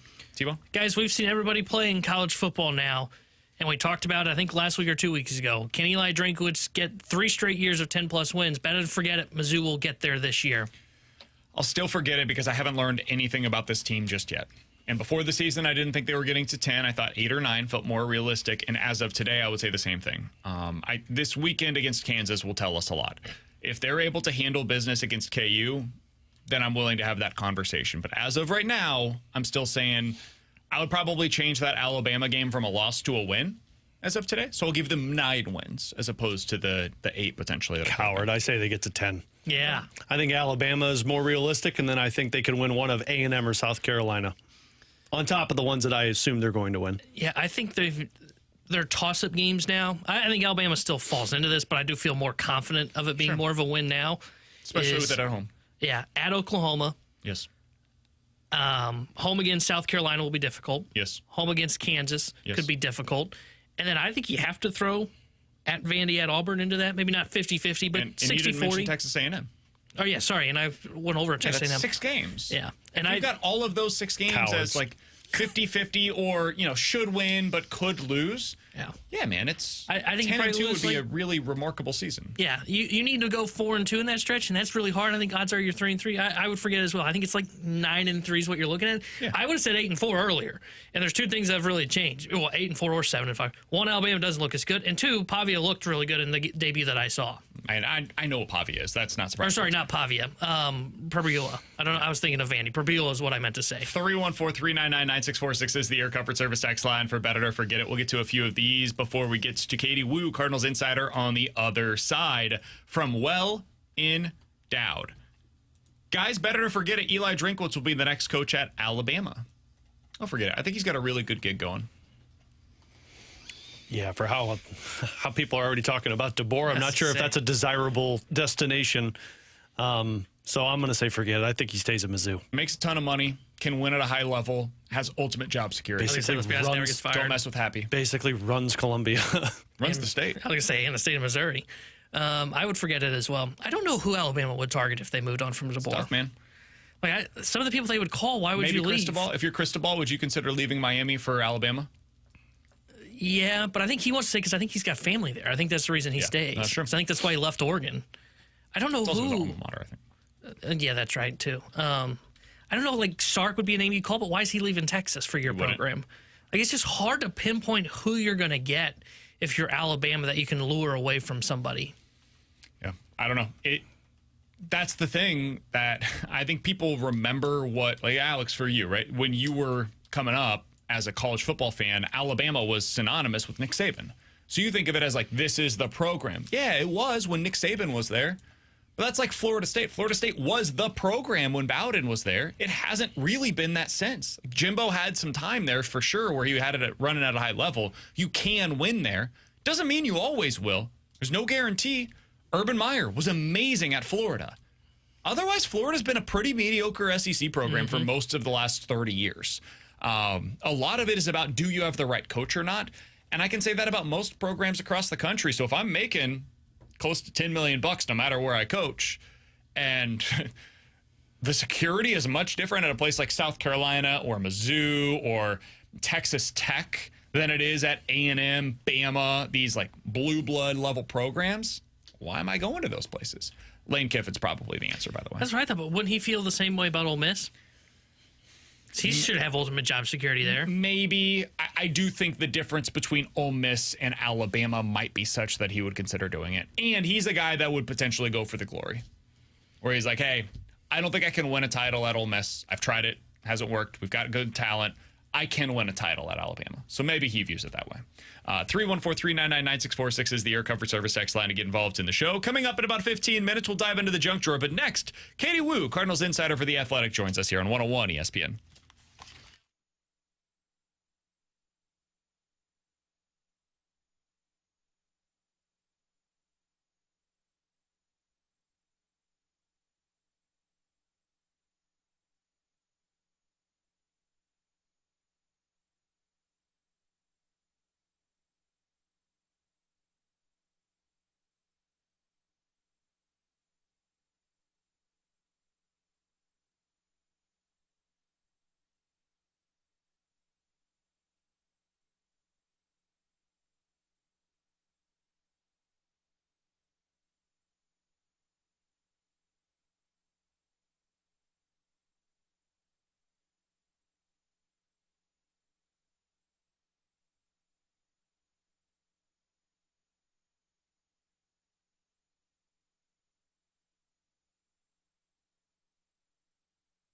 Alex Ferrario with you to talk about my friends out at Classic Air Care. Now that the fall season is quickly approaching, it is time to tune up the air conditioner and, well, frankly, tune up the heater. You can take advantage of what Classic Air Care right now is calling the super tune-up. After your AC just went through all of that work with the hot summer, it probably needs its maintenance checked out. And now with the winter coming up and the colder weather, you got to get that the heater ready to go. And with the super tune-up in the month of September, it's $149, and that includes maintenance from Classic Air Care's technicians, changing the filter, and it's the best way to extend the life of that system. You also are getting the technicians that have all of the knowledge that are coming out to check out these units for you, whether you've got a super old one or maybe you got a brand new one and you want to extend the life of this to as much as possible. Plus, they have tax credits that are coming to an end that you can check out, and the customers can earn up to $3,200 in tax credits if you purchase a energy-efficient equipment. So maybe you need a new one before the winter kicks in.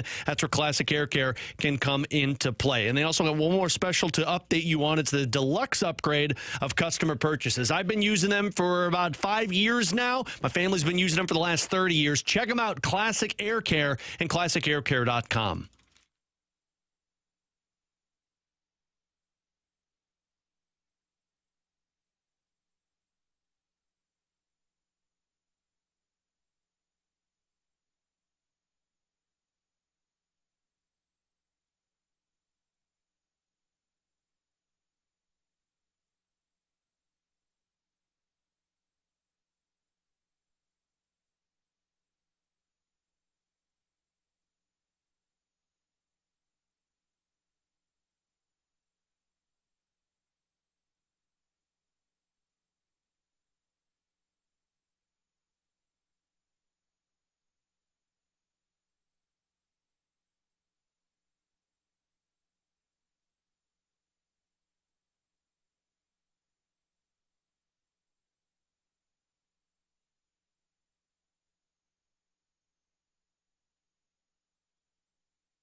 Tanner Hendrickson here with a Sports Center update driven by Johnny Londoff Chevrolet and Johnny Londoff Autoplex. Cardinals got blown out at home yesterday 11-3 by the Athletics. Game 2 of their 3-game set is tonight. 6:45 will be first pitch. Luis Severino will be on the mound for Sacramento. Miles Michaelis will get the start for St. Louis. The Sports Center update is driven by Johnny Londoff Chevrolet and Johnny Londoff Autoplex. See him at Londoff.com. Chevy, together we drive. Are you kidding me?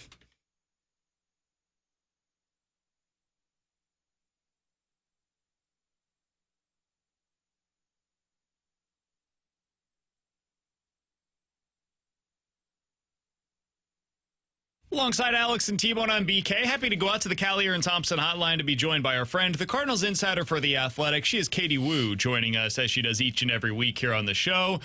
Katie, we could start out by talking about the Cardinals, or we could talk about week 1 in college football. I'll give you dealer's choice. What would you prefer? Anything but yesterday's game would be a great start. So you guys can pick. That's my only stipulation. You are an Arizona State fan. How are you feeling about your squad going into the season, coming off of what was obviously a pretty amazing Kenny Dillingham first season?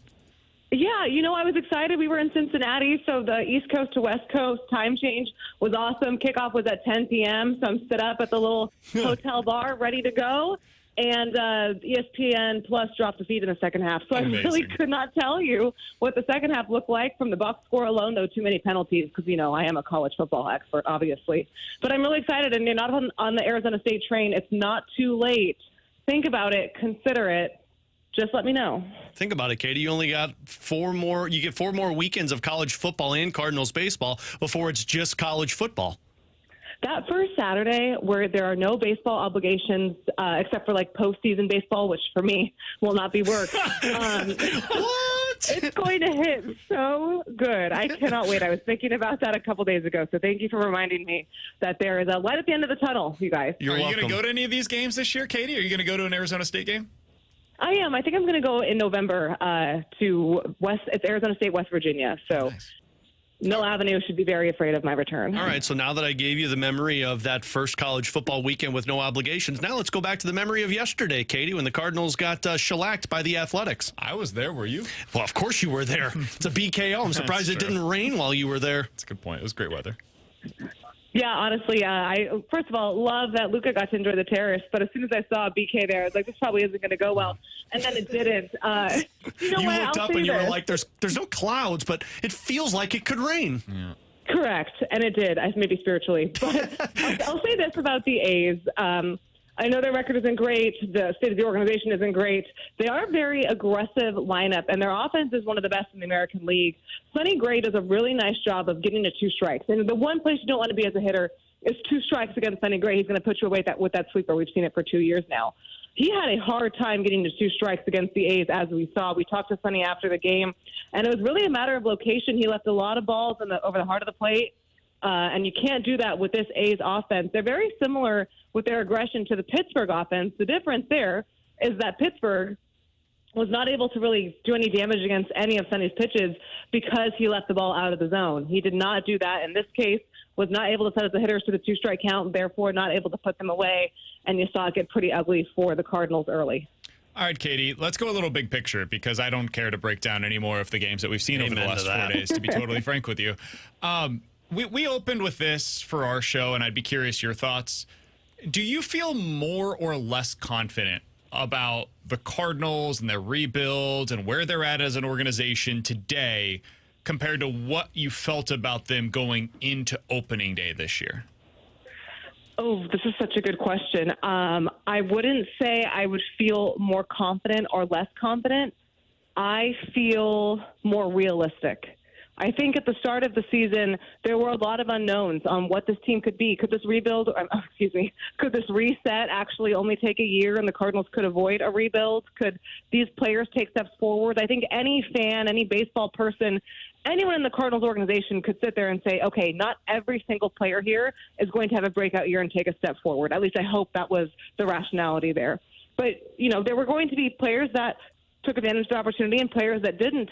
I think what we're seeing here in BK, I know you've talked about this a lot, is that the Cardinals have pieces to build around. They do. They have a good assortment of complementary pieces, and they've always been good at developing that. The issue here is that they've developed too many of the same complementary pieces and they have no star coming up to really build around. So that's when I say I feel realistic.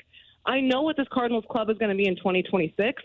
It's going to be a rebuilding team because the Cardinals have to either A, establish their own stars and build them, which takes some time, or B, go out and spend and get one or trade for one. And I don't see that happening in 2026 just based on what we know about the organization and their competitive window. So am I more confident about the club? Not really. I feel like it's going to be a lot more of this kind of baseball where we're seeing how this can affect the future of the club. But at least we know what to expect now. And as a fan, I would much rather have a clear-cut picture of what my expectations should be than kind of hinging on, like, best-case scenario, maybe everything will go right, which is what I kind of felt like that coming into the season, the message behind the organization was. So, Katie, I don't know if we're a month away or 2 months away or 3 months away of Chaim Bloom actually speaking with the media, but because he's just been the mystery man, do you feel like whenever he speaks, he's going to be able to provide any optimism for Cardinals fans, or is everything he says just going to go by the wayside?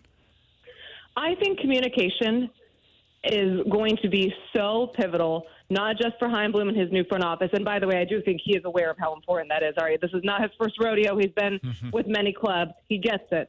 The Cardinals, just at this moment in time, are a one-voice organization and will be that way until Mo steps down. So my little preamble. It also comes from ownership. The messaging here is not just on Chaim Bloom to nail. It's on ownership to nail. We'll reference a postseason press conference last season where that message maybe wasn't articulated very well. What Cardinals fans want to hear, I think, is the truth. This is a smart fan base. This is one of the very rare fan bases in sports who would actually get behind a rebuild because they love baseball so much and they understand baseball so much.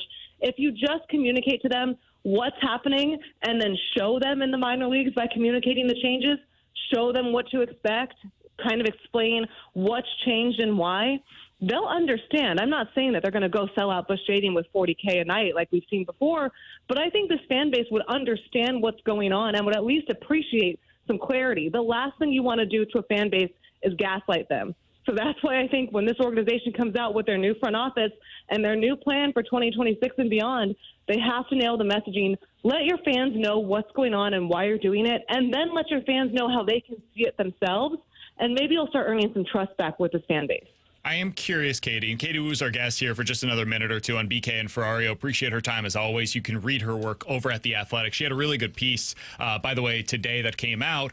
It was about the call-up, going behind the scenes on a call-up for a couple of the Cardinals' latest call-ups in that regard. So you can go read that over on The Athletic. Jimmy Crook, Cesar Prieto, really good behind-the-scenes stuff there. Katie, when you think about the plan this offseason, and we don't know right now what they're going to do, but I feel like it almost puts Chaim Bloom behind the eight ball that he has to follow up the messaging that's been taking place over the last few seasons, because I think Cardinals fans are a bit confused. I'll speak for myself. I'm a bit confused on, like, yes, this is probably a rebuild, but if it is a rebuild, you've got guys that you probably need to trade right now this offseason, like Lars Nootbaar, potentially Brendan Donovan as well, because that's going to take more than just a couple of years. And by the time you're trying to get good again, you're going to need to pay those guys. I don't know if that's what the plan is. So what do you think the plan will be this offseason? Whether that means bringing other guys in, getting worse before you get better? How do you see them selling this? So I don't think that we're going to, and I've said this before with you guys, I don't think we're going to go out there and see the Cardinals go out there and compete for any blockbuster names on the free agent or trade market. Definitely not the free agency market. We know payroll was reducted over this season. And just based on where revenue is projecting and where the team is projecting to be next year, I would expect that to not really change. I don't see an increase in payroll coming in for the 2026 team, at least for the major league roster. Now, what it means for what the offseason looks like, you are right. There are some trades that are going to have to be made based on the roster construction alone. I mean, there is just no way they can roll out this roster again, although we've said that for the last 2 seasons, and they have. So, but at this point, you have looked at each of your redundant positions, and you have an expectation on who these players can be. And I think the point you made about Lars Nootbaar and Brendan Donovan in particular is a great one, because if this rebuild is projecting 2 or 3 years like it is, both of those players are going to be eligible for free agency by the time this rebuild is hypothetically over. Cardinals don't really pay their players in terms of a free agent extension like that, and I'm not sure if that would be in the cards for them. So could those two guys be trade candidates? Maybe. We'll have a lot more clarity to this, I think, once the offseason begins in St. Louis and we're actually able to talk to Heim and see what's different. Completely new front office, and I think over the last 2 decades, we've been pretty conditioned to know what to expect from the organization. I think we are probably going to have to take a step back in terms of those expectations just based on where they are in the rebuild. But I think we're going to see a completely different order of operations under Heimblum just based on what he's done in Tampa and Boston. Again, when we hear from him, hopefully in October, we'll have a better understanding. But right now, I think that's where the frustration is with a lot of these fans. We're just kind of waiting for the season to be over so we can actually get some clarity on what's coming next. And Katie, we'll get you out of here on this. The other thing that I would ask, and we can talk about this more extended as we get closer to the offseason, but like you look at the way you saw this, the way that the Padres were able to rebuild and to get themselves to where they are today. It started really with like Eric Hosmer. They made that signing, and it was kind of an announcement of, hey, we're trying. We're really going after it. And then Manny Machado was somebody that was added to the mix. You look at it in Philadelphia, it was Bryce Harper that was added to the mix that kind of started this era of Phillies baseball. You go out to Chicago this offseason, they make the big trade for Kyle Tucker, and they basically announce, hey, we're here. We're trying to contend now. Do you foresee the Cardinals being a team that is willing to make one of those moves while also going through a rebuild to try to ignite this thing a little bit earlier, or to have that guy be here for the full rebuild / retool process, and then he's ready to go on the ground floor whenever they start to win again? I don't. Not this offseason, at least. I think you're looking at 26 being a true rebuild as the Cardinals figure out how best to bolster their team, because they want to not just be, when they're out of this, they don't just want to be competitors in terms of sneaking in for that 6th wildcard spot. They want to return Cardinals baseball to the hierarchy that it once was, like in the early 2010s, where it was not just a contender but a National League threat.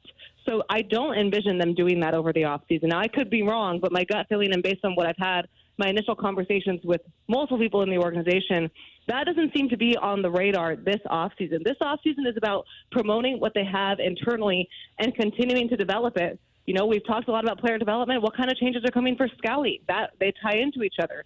The Cardinals are just barely getting started on what they would like to do in the minor leagues. They want to add more coordinators. They want to add more technology. We know the facilities in Jupiter are being upgraded. Maybe we'll finally get that pitching lab that we've been talking about for 3 years.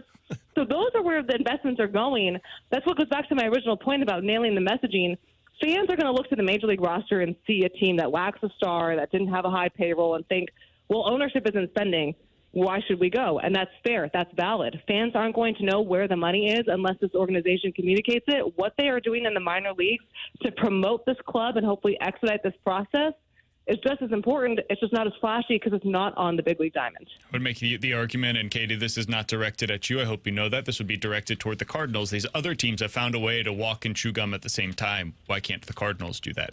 Like, you're catching up to where other teams already are. You're not exactly like going into the next frontier of digital technology. And they were able to keep their payrolls at a certain level, but I digress. Neither here nor there. Tony. Katie, appreciate the time as always. Thank you so much for hopping on with us today. We'll talk with you again next week. You got it, guys. Talk to you next week. Take it easy. That's Katie Wu joining us as she does each and every Tuesday, or Monday normally, Tuesday today, because of the holiday weekend here on BK and Ferrario. I hope that everybody knows that is not me like speaking ill about what Katie had to say there. She's the messaging. Like, she's explaining what the Cardinals' thought process is on all of this. And I appreciate her doing so. It's really important that somebody has an understanding of what's going on within the Cardinals organization. But then you as a fan can take that and decide, like, what do you do with it? And for me, as I hear the information of them reinvesting in the minor league system, I think that is all highly necessary. It's honestly long overdue. Most other teams across baseball do this. Like, they have pitching labs already. Say, reinvesting in the minor league system doesn't have to also impact the major league team. Correct. You can do both. You can invest in the minor league system. Like, this stuff is expensive, don't get me wrong. There's been some studies that have been done on it, or like there's been a lot of reporting it's going to be be It ain't nothing compared to the $50 million that you've slashed from payroll. Yeah, but you're not spending $50 million on a couple of roving instructors in your minor league system. You point the finger back at the fans and say, well, this is on you for not coming to the games. Yeah. Because you aren't providing us the money to spend. And again, to be fair to the Cardinals, they haven't necessarily earned that, but to be fair to them, if I'm speaking on the other side, devil's advocate, they also have lost a lot of revenue that has been coming via the TV deal. That's a huge deal. And like you mentioned, the fans, Alex, they have to figure out how to message this. But it is true that the lack of revenue that they're getting this season via ticket sales is going to drop overall revenues, which probably will and honestly should impact how they spend on their major league roster. I think where I would maybe disagree with them a bit is how much that should be the case. Maybe you try to spend more in order to bring people back. If you build it, they will come kind of thing. But I obviously don't think that is what they're planning to do this offseason, Alex, as Katie said. Drats. Yeah. Let's just embrace the rebuild. Embrace the suck. I mean, I don't really think that we have any other option here. Well, yeah. That's what's... I have not reached apathy, Alex, because I still care. Like, I want this team to be good as quickly as humanly possible. I think it'd be better for us on the radio. I think it'd be better for fans. I think it's better for St. Louis when the sports teams here are good. I just don't see the path. If they're not going to do what we're talking about, and they're not going to reinvest in this roster, and they're not going to go out there and make any kind of a splash this offseason, and maybe they shouldn't. Okay, well, now you're talking about 26 basically being another lost season. You're probably trading a couple of the, like, not older guys in terms of, like, 30 plus, but, you know, Donnie's probably gone, Newt's probably gone, and you start reinvesting continuously in the minor leagues. Like, we're talking about 3 years probably. Yep. Until you're good again. And then we'll see. There's no guarantee that you actually get good at that point in time. You could just be the perpetual, you stay in this 70 to 75 wins, like where the A's are right now. You become that. I also think like the Cardinals are blinded by their success in the past, thinking that they drafted and developed the core as to why they were good for 20 plus years. But the draft and develop was because you found Albert Pujols. And if that's what you're going for, if that's what you're citing as where you were successful and we want to get back to that, then you could be searching for the next 30 years. Somebody on the text line said, how about they spend their money more wisely? It doesn't matter how much you spend if you're spending it on players that don't make you better. Sure. I would say that the players that really change things for you it's those longer term contracts, and the Cardinals choose not to spend on those players. They can. They can tell you until they're blue in the face that they can't. They can. The Padres do it. Like most teams in Major League Baseball have done this. You have to get it right. What hurts is when you get it wrong, and they are so scared of getting things wrong that they will choose to operate that way, cautiously. I would say conservatively, because they are afraid of what happens if they get any of these things wrong. And what happens is play stupid games, win stupid prizes. Coming up next, Junk Drawer here on 101 ESPN.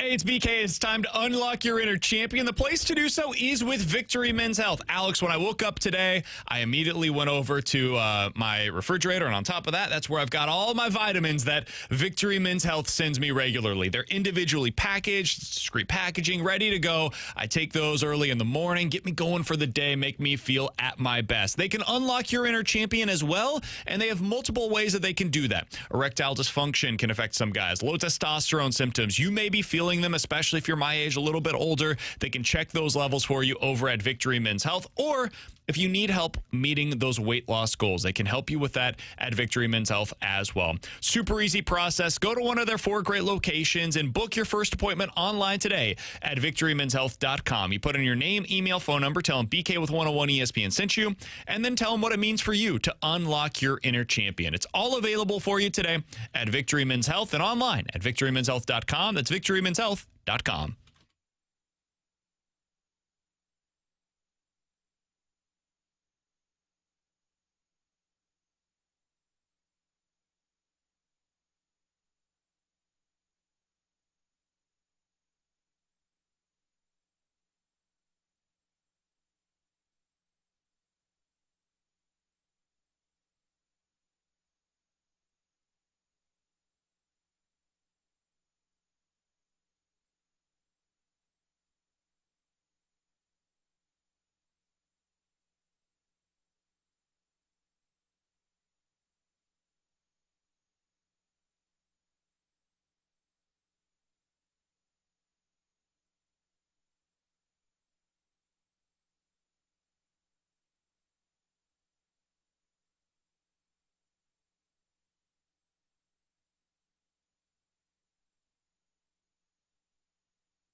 Alongside Alex and T-Bone on BK. All right, let's dive into the junk drawer. You said you have some kind of a pet peeve, Alex? I got another one that pisses me off. I figured it out over the weekend, guys. How close do you stand next to people when you're out in public?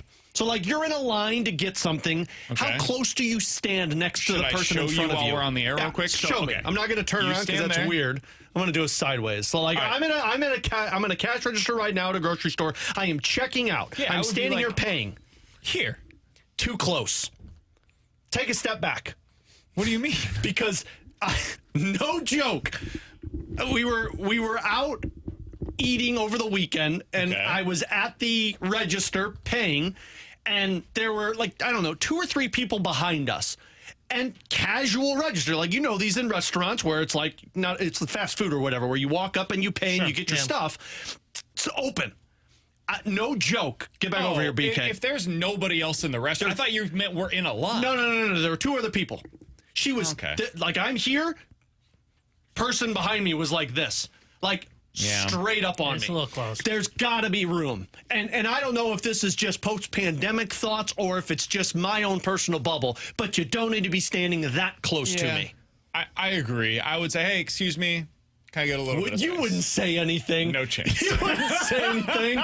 There's no chance I'm saying anything. I would definitely feel uncomfortable. I like how you're giving me advice. No, this is. If he said anything, he'd turn. Oh, hello. Oh, hey, how are you? No, I couldn't even say anything. And I mean, I'm the king of saying something, but I just like. Oh, it was so uncomfortable. And you wanted to turn around and be like, where is the fire? Why are we standing so close right now?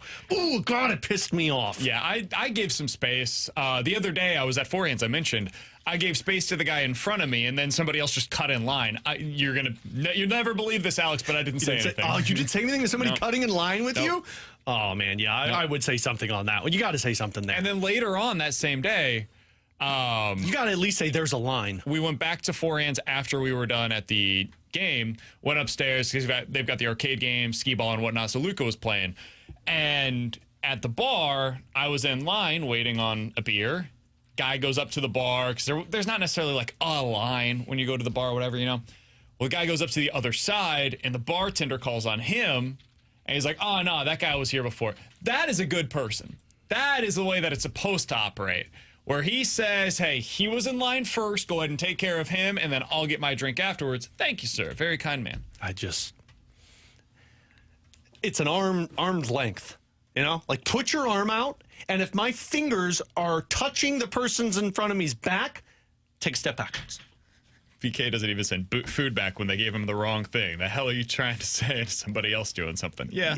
When he started to give that advice, I'm like, yeah, you're going to tell me to turn around and say something to him. So, PSA for everybody out there, if you're out in public, don't stand so close to people. He's Alex. Let's T-Bone. I'm BK. You can easily ruin Alex's day. We will try to do so with NFL Quick Hitters next here on 101 ESPN.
Football is officially back, and Underdog is the best place to select entries and win money all season long. And BK, Thursday Night Football is right around the corner. You can play right now in Missouri. I've got 4 entries for you, ladies and gentlemen, of this Cowboys and Eagles game. I am going lower on the passing yards for Dak Prescott at 246.5. I am going higher on sacks for Jalen Carter, higher for rushing and receiving touchdowns for Jalen Jalen Hurts. We know the tush push is coming. And then higher on Saquon Barkley rushing or receiving touchdowns. The max on that one, you could go up to 8 times your winnings, BK. Love to see it. Alex has his entry ready to go. Will you have yours? Play on Underdog. It is easy to do. Choose whether your favorite player is going higher or lower on stats like touchdowns, receiving yards, interceptions, and so much more. Get your entries right. You could win up to 5,000 times your cash. You can play with as little as just $1. You can do so today by downloading the app. Sign up using the promo code BKO. Yeah, that's right. Promo code BKO to score $50 in bonus funds when you play your first $5. That's promo code BKO with the Underdog app. Underdog, make plays, win money. Millions of fans have already won billions by making plays over on Underdog. Will you be next? Must be 18 or older. Present in Missouri. Terms to apply. See assets.underdogfantasy.com/web/play and get terms _DFS_.html for details. Concerned with your play? Call 1-800-GAMBLER or visit www.ncpgambling.org.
Alongside Alex and T-Bone on BK, a little bit of an update for you guys. In the college football coaches poll of the Illini did not move. They're at number 12. In the AP poll, they did move. They went up one spot. They're number 11. Yeah, ILL. Next week, they will probably be outside of the top 25, and Duke will be entering the mix. Can't even beat Duke. For those curious, updated top 5 in the AP poll.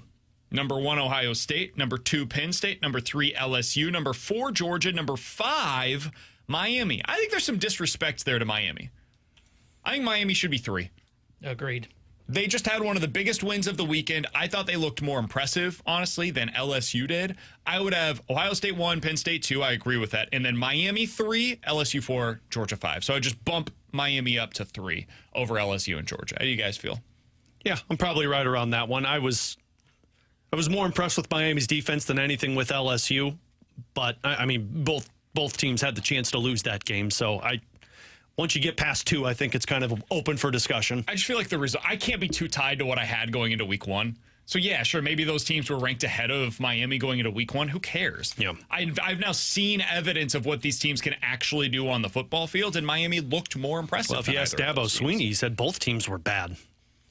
His press conference, his press conference, he was like, God, I forget how he said it. He said it was like taking a college exam, and where one got a 65 and the other got a 59. And I'm like, one of them was better than the other, technically. I'm like, I know what you're doing here, Dabo, to downplay the loss, but I kind of agree with him. Yeah. I don't think either team looked particularly impressive in that game. I'm a little surprised. Like, I agree with what your top 5 was. I'm a little surprised Texas, of the group of 3 that lost top 10 battles, is ahead of Clemson and Notre Dame. What was I thought both Clemson and Notre Dame looked more impressive. It's the same reason LSU and Georgia are ahead of Miami. because whatever you had going into last week, you just continue to have that, and then you shuffle it around accordingly. I think it's silly. I think Illinois should have bumped up more than this. Agreed. To be honest. And they played nobody. So they were probably expecting the loss for Duke, so they didn't want to put them too high. But at a certain point in time, man, I have to reward what I have seen on tape. And Illinois won. These other teams stunk up the joint. I'll go ahead and reward them accordingly. Anyways, so that's your updated top 25 on the college football side of things. On the NFL side of things, Alex, I wanted to ask you a couple of questions. We can kick this around for a little bit before we get to Jeremy Rutherford on the other side here on BK and Ferrario. The first one, if you had to name a team that will exceed its expectations this season, who would you go with? One NFL team that you think will exceed their expectations this year. Over on The Athletic, they asked NFL evaluators about this. The teams that got the most votes were the Patriots, Cardinals, and Raiders, all with 7, and then the Bucs and the Seahawks with 6. My first thought was the Patriots. Mostly because I love Mike Vrabel, and I think now that there's a little bit more weapons for Drake May, although I don't really know what that team's going to look like. Part of me also wanted to say the Packers now with Micah Parsons, but I think the expectation is for them to be the playoffs. So, yeah, I'll stick with the Patriots one because that was my first thought. I don't think they're going to be a bottom 5 team in the NFL this year. I think they are at least going to be a team that could compete for a wild card spot. I would go Bears. I think the Bears have the chance to be pretty good this year. Now that you've upgraded the offensive line, you've got legit weapons around Caleb Williams. It just really comes down to, does Caleb Williams take that next step? And the defense was pretty solid last year as well. I think Ben Johnson, I don't know how great a head coach he is, but he's a great offensive mind. So I'm going to kind of translate that into being a head coach to where I think he's going to get the best out of Caleb Williams. I could see where they really exceed expectations and end up being a playoff team this year. I'm doing it. I'm taking the plunge. I'm going with the Jags. Somebody has to win that godforsaken division. Who you like the Texans? I'll take Houston over Jacksonville. Okay. They've got a very good defense. I'm not taking that away from Houston, but their offense just leaves so much to be desired. They got a better quarterback. I hate their offensive line. I do not like what they are doing offensively overall. Just like you've got Nico Collins and then a whole lot of blah. You don't have Joe Mixon for at least the first 6 weeks, and it sure sounds like it might be beyond that. I think they're going to go over their win total this year. I think they win 8 or 9 games. And I'll go with the Jags winning 8 or 9 games themselves. Probably, let's go 9-8 for the Jags to win that division. They got a new coach in there. I think they're going to be better constructed. I'm going to fall for it again. I am going to be a believer in the Jacksonville Jaguars. Yeah, they'll be lucky to get 6 wins. If you had to take the other side of this, the team that you think will most underperform expectations, according to the same piece over at The Athletic, the most common team by a wide margin to underperform their expectations this year, the Detroit Lions. 16 votes for the Lions. 9 of them went towards the Commanders. 5 for the Broncos, 5 for the Bears, 5 for the Dolphins. I'll go ahead and start here. Dolphins would be my easy answer on this. I think they're winning like 6 games this season. I think they're going to be one of the worst teams in the league, and I think this is the year that the bottom falls out and Mike McDaniel is fired. Yep. I like that one. That would have been my play. I don't buy into the Lions one until I see them for a couple of games. I still think they have difference makers. I don't know how much I believe this one, but the Bengals are one that keeps popping out to me. Because if your defense is awful... I've got them as an under on my list this year. I think they're a team that could get like 7 or 8 wins and then be like, what the hell just happened to this team? Their offense is going to be incredible, but like I look at some of these, like 50% of their schedule are against some pretty damn good offenses, and if your defense bites, then yeah, I think you're a 7 or 8 win team. I would go 49ers. I don't understand where some of the hype's coming from San Fran. I've got them over. Really? I don't understand see that it. one. Because I look at their roster and I go, okay, so Christian McCaffrey, okay, well, he's probably hurt. And then you don't have a great wide receiver core. I'm not a big fan. Like, Juwan Jennings is fine. Ricky Pearsall's fine. We'll see what, like, Ayuk looks like when he gets back and is healthy on the football field. McCaffrey can't stay healthy. Yeah, and then Purdy's your guy. He's supposed to be the quote-unquote difference maker at quarterback. I just look at them and I go, and I think the defense is going to underwhelm a little bit. I think they are a fringe 500 team, not a team that's going to win the NFC West. I did, so I've got this over-under challenge that I do every year, Alex, and you pick the over or under on the win totals for every single one of these teams. I have less of a feel this year than I have over the last, 3 to 5 years. I don't feel like I have a good grasp on these teams in the NFL this season. It's because I feel like everybody's kind of the same. they all kind of fit into the 7 to 10 win category. And even the teams that I think are going to be really good, man, relative to most seasons, I don't even feel as good about them as I have in the past. So it's going to be a fascinating NFL season. I think it could mirror kind of what we're seeing right now in the college football ranks. Throw another one in here. I think the Cowboys are going to fall into this. Yeah, I think Cowboys. I don't think there's many expectations for them though.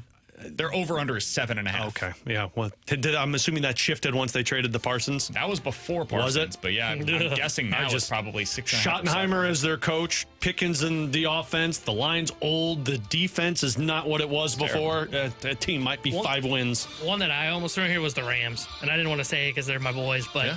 And when Stafford's back's on like horse tranquilizer, and that's what's keeping them on the field, like I got them going under. Yeah, I just can't trust I could totally see it. I could totally see it. I could see them going to the Super Bowl too. Yeah. I could see either side of those. I have way too much Devontae Adams. I've done 5 fantasy drafts over the last 2 days. I think I have him on 4 teams. I don't love it. It makes me so nervous. I'm trying to think who I have him and Justin Fields on like all of my fantasy teams. I've only done 2, and I haven't really had a recurring theme. So third one's tonight. Marion Hampton's another guy that apparently I believe in a lot. Who? The running back for the Chargers. Oh, I've got him in my other league, yeah. Yeah, apparently I believe in him. I had no idea, but Rice is the one that drafting him. Yeah, we talked about this last week, and then in our draft last night, T-Bone took Rice in like the 4th round. I didn't do it. Chill, T-Bone. I wasn't as wild with it in my other league, but I've got him in, I think, all 3 of my teams. Sure. I mean, yeah, it makes sense if you're taking him in the 6th or 7th, not the 4th. He's Alex. That's T-Bone. I'm BK. Jeremy Rutherford joins us next.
Alongside Alex Ferrario and Tanner Hendrickson, I'm Brandon Kiley. Happy to go out to the Callier and Thompson hotline to be joined by our friend, the Blues insider for The Athletic. He's Jeremy Rutherford joining us on the show, as he does each and every Tuesday. JR, appreciate the time as always, man. How you doing today?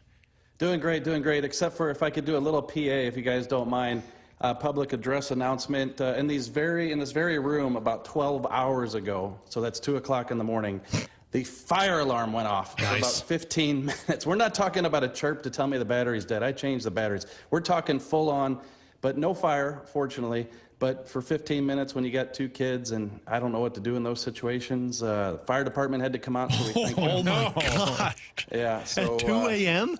And the public address announcement here service announcement is that it wound up being some dust in the smoke detector. So they had to blow out the dust. So anybody out there, if you don't want to wake up call at 2 o'clock in the morning, you might want to walk around the house and dust off those smoke detectors. God bless you, because I've had it before where things have gone off in the house and I haven't woken up. My wife has had to wake up. For a fire alarm? Our alarms have gone off in the past and I haven't woke up.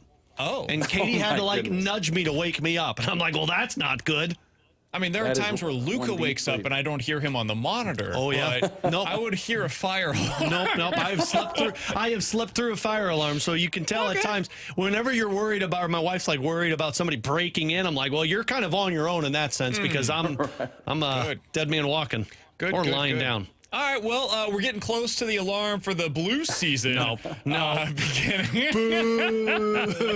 I did my best. It wasn't great, but I did what I like it. I like to work with there, okay? JR. We're getting close to the flames of hockey season. That one would have been better.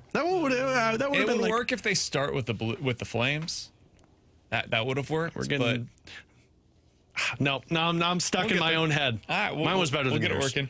JR, over on The Athletic, they released their list of the best prospects under the age of 23. From your perspective, how did the Blues grade out in this regard? Yeah, the Blues did okay in terms of numbers, BK. They had 7 of Corey Pronman's 173 prospects who are listed in the article, but the highest, number 48, Jimmy Snuggerud. So you'd probably like to see a player higher than 48. But right after that, Adam Juracek, and he's a guy who battled injuries last year. The Blues just want to see a healthy season from him. But I did get a message the other day from Corey Pronman. He said that Juracek looked really good with the U20 team and felt that he could be NHL ready soon. So Corey has him listed at number 64 on his list. Then you're looking at Justin Carbonneau, 69. I think everybody's excited about the energy that he can bring. He'll be in camp, of course, because he elected to go back to junior, so he'll be eligible to participate in camp. I got the question the other day with the bold predictions, could Carbonneau make the Blues out of camp? I don't think that's the case. He'll go back to junior, but you could see him in the next couple of years.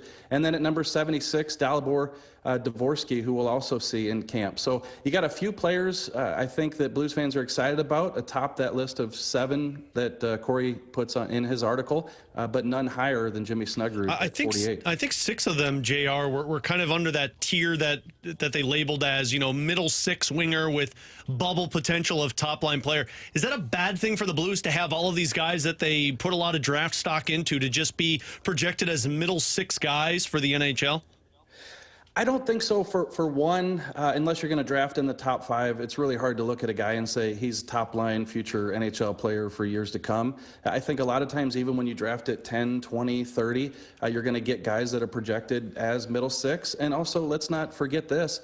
Last year, I did an article projecting Dylan Holloway's future and talked to a couple scouts, and one of them said third liner at best. And I think we saw last year that he's a second line guy and can probably play on the top line in a pinch. So, I think those projections, don't hold a ton of water until you get a couple years into the league. So you're right. Yes, a lot of these guys that Corey listed have quote unquote middle 6 potential. That's not a bad thing when you're talking about an 18, 19, 20-year-old player, but they have the room to climb up to perhaps a second line player. Jeremy Rutherford is our guest here on 101 ESPN. You can find all of his work over at The Athletic, and he joins us each and every week here on BK and Ferrario.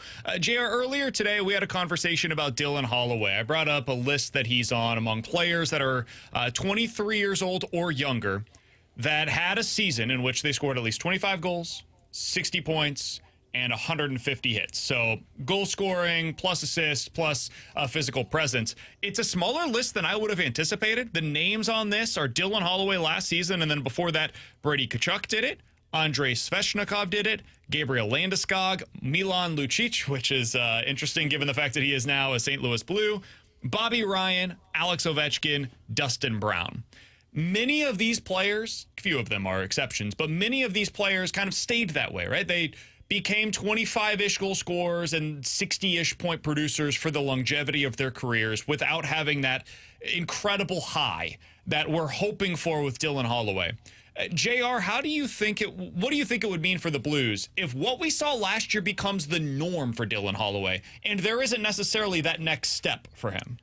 Yeah, I think that if you look at when the Blues acquired Dylan Holloway, you felt like they were getting a third-line player, as we just talked about a moment ago, but a guy who could maybe score 15, 20, and if you got a few more goals from him, hey, that's great. But if he can be what we saw last year, a guy who can score you 25 and perhaps sniff 30 year in and year out, I don't think there's going to be anything wrong with that. If it's not that you're not wanting him to take that next step and be a 35 goal scorer or sniff 40 goals, but I think that would just be a tremendous outcome for the Blues, where I think they would be thrilled with what he did last year. But now it's a matter of replicating what he did last year with that season. But I think you look at him, he was in Edmonton, he was kind of brushed to the side a little bit, didn't play a ton, didn't play with the elite players in Edmonton. We understand why, but he comes to St. Louis and he gets a chance to play on that second line with a Braden Shen, with a Jordan Kyrou, and he produces. So we're all assuming that he's going to get that opportunity to play with those guys again, and his future paydays are going to be impacted by whether he can repeat what he did last year. But to answer your question, yeah, that's a great group of players for sure. If he can take that next step and even produce more, that's great. But I think, again, the Blues would be happy with what he did. Do you think, JR, that that's the best spot for him going into next season is with Kyrou, or do you think that there's a potential of maybe he and Thomas becoming a pair?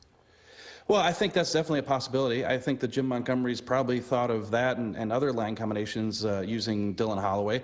I think you almost have to take a look at the Shen-Kyrou combination with Holloway just because of the success they had. Now, granted, it wasn't great the entire time they were together. It did fall off a little bit, and they were broken up. But I think you're going to look at that top six, and it's going to be pretty predictable with Buchnevich and Thomas and Snuggerud, and then the three we just mentioned.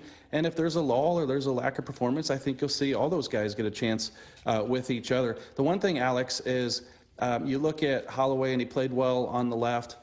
Kyrou and Thomas, even though there's magic sometimes between those two, I don't know long-term, playing together months at a time is in the Blues' best interest. And I don't know that the numbers back that up either in terms of keeping them together. So I think that if you can have a Holloway with a Kyrou, that gives you a dynamic second line to go next to that Thomas line. All right, JR, you've got 2 weeks left before you really get into the grind of the Blue season? We're right there, JR. What do you have planned over the next couple of weeks? Are you getting out to Mizzou this weekend? Like, what's going on in the life of JR to be able to enjoy a couple weeks left before you get into this Fixing grind? his smoke detectors is going to be one of them. Yeah, well, the alarms are going off. I got to get ready here. Yeah, it's, I think that I felt like, same as last year, there was a playoff round this year, so it took it a couple more weeks into the offseason. But, hey, let's face it, there's been a lot of downtime. I think I've been to more youth sports in the last few months than I can count, and I'm ready to start writing about the Blues. The couple articles that I've done here recently with the Snuggerud piece, question and answer, and then also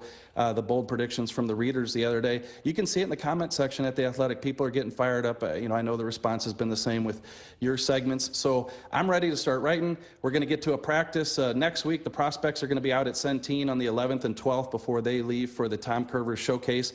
And then after that, guys are going to start showing up for camp if they're not here in town already, and we'll start cranking out the features and maybe even a little speculation or guesswork along the way. Yeah, I got plenty of bold predictions for you next week, JR, so just stay tuned on that one. Basically, everybody's a 40-goal scorer. They're winning the cup. Anybody that says Bennington's not a top 5 goalie in the league is an idiot. Is dead to me. I've got him ready Not to go. just an idiot, is dead to me. JR, I'm ready appreciate for you, him. man. Thanks so much for hopping on with us today. We'll talk with you again next week. Yep, thanks, boys. Yeah, that's Jeremy Rutherford joining us as he does each and every Tuesday here on BK and Ferrario. By the way, this year's Blues and Brews, only a couple of weeks away. It's coming up on Friday, September 19th at Anheuser-Busch Brewery. I was wrong, by the way, Alex. I will be there, along with Alex Ferrario. T-Bone, are you going to be there? I don't know, actually. What the hell, God. man? Are you Come serious? on. Is this a choice or is this Sorry, I won't. I got work. I don't want to go. Well, I'm sorry, but this is work. actually? Nailed it. I don't want to go if BK's going to go. I'll be there. We'll stay on different parts Alex of the brewery. will be there. Come Get join me fired for up my for the game? Blues Hell no. season at the Outdoor Street Party. It features live music from Grammy-nominated trio The Band Perry, plus appearances by blues players, alumni, food trucks, on stage with 101 ESPN's Chris Kerber and Joey Vitale, so much more. Tickets on sale right now. It's presented by Bud Light, 101 ESPN, 92.3 WIL, and Scott Lee Heating Company. Find all the details at 101ESPN.com. Coming up in 15 minutes, we're going to hit the BK and Ferrario Rewind, but next, why does it feel as though every hitter for the Cardinals becomes the same guy? We'll talk about it here on 101 ESPN.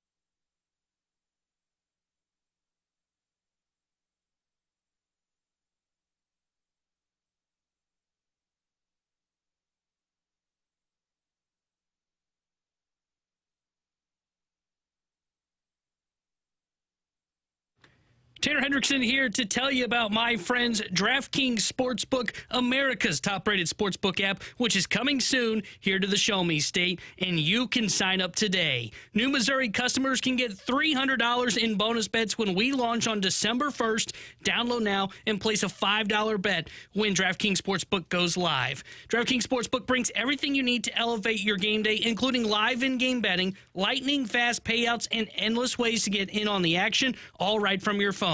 And when they go live in Missouri, you'll be betting with the Sportsbook app trusted by millions, safe, secure, and has fast money withdrawals. So download DraftKings Sportsbook app now and use my code TANNER to grab $300 in bonus bets with just a $5 bet when we go live December 1st. That's code TANNER in partnership with DraftKings Sportsbook. Gambling problem? Call 1-800-GAMBLER, 21 plus, physically present in Missouri. Eligibility restrictions apply. Bonus bets expire 7 days after issuance. Excludes customer service redeem pre-launch sign-up offer. Terms at sportsbook.draftkings.com/promos.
Tanner Hendrickson here with a Sports Center update brought to you by Saliga Heating and Cooling. Cardinals fell the Athletics yesterday 11-3. Game 2 of their 3-game set against Sacramento is tonight. 6:45 will be first pitch. Luis Severino will get the start for the A's.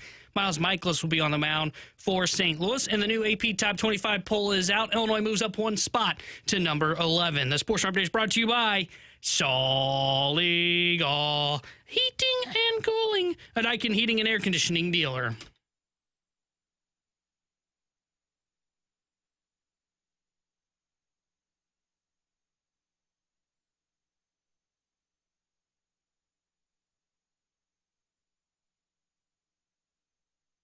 Alongside Alex and T-Bone on BK. So why does it feel as though every hitter for the Cardinal becomes the same guy? I'm not blaming anybody in particular for this, Alex. I'm genuinely just asking a question. I know Ollie has talked about this in the past as well, where like, hey, we're going to have a meeting with everybody, and I don't want anybody to get upset. Let's just put all of our thoughts on the table. That's how I feel with this conversation, that I am curious your guys' hypothesis for this. Because I was looking at this STL_stats_facts tweeted this out. Last homegrown Cardinals players with at least 400 plate appearances in a season and an OPS of at least 800. Alex, that is not a high bar to clear. That basically means you stayed healthy for most of the season and you were, I don't know, 20% above league average offensively. Again, not a crazy high bar to clear. The last Cardinals to do this since 2018. Gorman in 2023 did it. He had an 805 OPS. Albert Pujols in 2022 did this with an 895 OPS. Amazing. Technically homegrown, 150 years old at that point in time. Tyler O'Neill in 2021 did it once. And Matt Carpenter in 2018 did it with a near 900 OPS. Dude, Matt Carpenter was nearing the end of his Cardinals prime at that point. Pujols did it when he came back as a 40-plus-year-old player who was in the final year of his major league career. How many hitting instructors did they go through in that time frame? Like 3? Yeah. 4? Tyler O'Neill did it once, and then every other year was either at or below league average offensively. Nolan Gorman did it once. And we're talking about a 7-year stretch here where you've had 4 guys be this level of above league average offensively, which is not a crazy high bar to clear.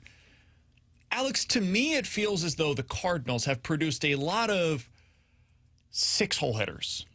A lot of guys that you look at and you think to yourself, all right, yeah, it's like a 750 OPS. It's like 10% above league average. And maybe some of them go about it slightly differently. Like some are a little higher on the average and lower on base, so they're more contact oriented. Other are guys that, walk at a really high clip. I'm thinking like a Lars Nootbaar, for example. None of them really impose a lot of fear in you, but they're all kind of samey, right?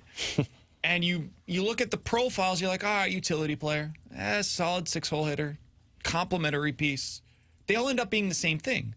And I guess part of my question here that I'd be interested in your answers to, the Cardinals just let go of their minor league hitting instructor. Now, he's only been in that capacity for a couple of years, so this is not all on him by any stretch. I'm wondering, is this a talent evaluation and procurement problem? Like they are going out and acquiring players that all look, feel, and approach baseball the same way and get to the same kind of results accordingly. Is it a baseball development problem where they bring in guys that maybe are one thing, but then they all end up being cookie-cutter versions of the same thing? This is something that the Yankees have been accused of in a very different way, where all of them swing and miss all the time. All of them hit for power. None of them hit for a whole lot of average, and it seems as though none of them know or understand the situations. When you think about the Cardinals, what do you think has led to this, Alex? Or do you reject the notion that they all feel the same? No, Maybe we just disagree on the starting point. No, because, it feels like when you talk about Cardinals position players, you're talking about a scrappy hitter who can get on base and play defense really well and can play 3 or 4 positions. Like, that's what it's felt like for the longest time. I think the proper answer is all of the above to the examples you threw out there. You have to start with their drafting philosophy, and I would imagine the people that have been in charge of the draft and who they're drafting have certain criterias that they always look for in players, and there's no branching away from it and looking for something different. It's let's always go back to these certain things. Like, for example, I know from the Blues perspective, with Doug Armstrong and whomever has been making the draft selections, there's been two things. It's hockey IQ and character. Those are the first two things that they're looking for, and if you don't fall into under that umbrella, then you're not getting drafted. And it's paid off for them in the past. But I wonder if the Cardinals have a different approach to where it's, look, we want contact and we want versatility, or we want defense and we want on base, rather than looking for that upside of power or that upside of slugging ability. So that's part of it. But then you also have to look at the development, because the Cardinals have taken swings on players in the past. Nolan Gorman is a prime example of that. Jordan Walker looked like he was more power-oriented. I know we didn't see, and he wasn't drafted, but we didn't see what Oscar Taveras turned into, but there was power on that side of it. I think all of it falls in line, but I do think the Cardinals have just fallen victim to getting stuck in the mud over the last 10-plus years of, you're drafting these guys. Look, this is what we emphasize being a Cardinal, is making good contact, playing defense, and working the strike zone. Don't worry about these other things. We need this from you, and it's put them into this position that they're in right now. Yeah, I think it's been a lot of that, where it's been picking and making sure, hey, at least this guy becomes a big leaguer, and then we'll figure out what to do with him from there. It's not so much the gambling on the tools and seeing if it will pay off or not. And that didn't really change until the last couple of years. And it just turns out they missed, potentially, right? Like, you look at Jordan Walker. He was a tools pick. That was a high school outfielder, or third baseman, that they looked at and said, hey, this guy could potentially develop into a legitimately good hitter. I mean, look at his size for a kid that's in high school, has the incredible bat speed, hits the ball really hard. Like, those are the tools that you should bet on as an organization. And some guys will just become misses in that opportunity. And that's what happened there with Walker, it looks like. Gorman, kind of the same thing. They bet on his power when they drafted him. He's been a power bat at the major leagues, but he's got too many holes in his swing that aren't fixable. Maybe they can fix them as he continues to mature at the big league level. But I think outside of those two guys, who are the other guys that you would pinpoint that you look at and say, hey, they had the tools that Cardinals tried to develop? Like O'Neill, yes, but he was acquired in a trade from outside the organization. There haven't been a lot of guys that you look at, like Carlson, like there was nothing in his game that would suggest, hey, this is going to become a guy that is 800 OPS, because he didn't have the power in his game that you could see. He hit for power in the minors, but you got up to the big league level, you could see the tools just weren't going to translate. You guys would agree, 450 slugging percentage is nothing crazy, right? Mm-hmm. Yeah. That's not an incredible bar to clear. I'm looking right now at Cardinals since 2015. So this is over the past decade. Since 2015, how many homegrown Cardinals do you think have an OPS of 450 or better?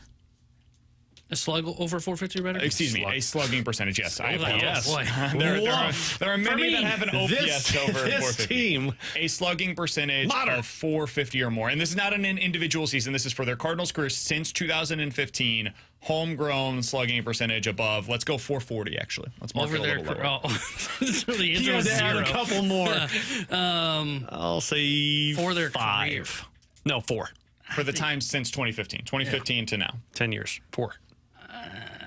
It's 1 because he just updated it. I'm going to say 4, like though. 2. No, it didn't add any. That's why I did that, because same answer whether it was 450 or 440. It's 3. It's Aledmus Diaz, who's not exactly a slugger, but he hit for a little bit of pop while he was here in St. Louis. He was a slugger for a year. Tommy Pham and Matt Carpenter. It's the end of the list. Now, there are 14 Cardinals that have accomplished this, which tells you a little something. 11 of those 14 players since 2015 that have had at least a 440 slugging percentage for the Cardinals in that time did not come from within this organization. They were not drafted or signed via international free agency as amateurs by the Cardinals.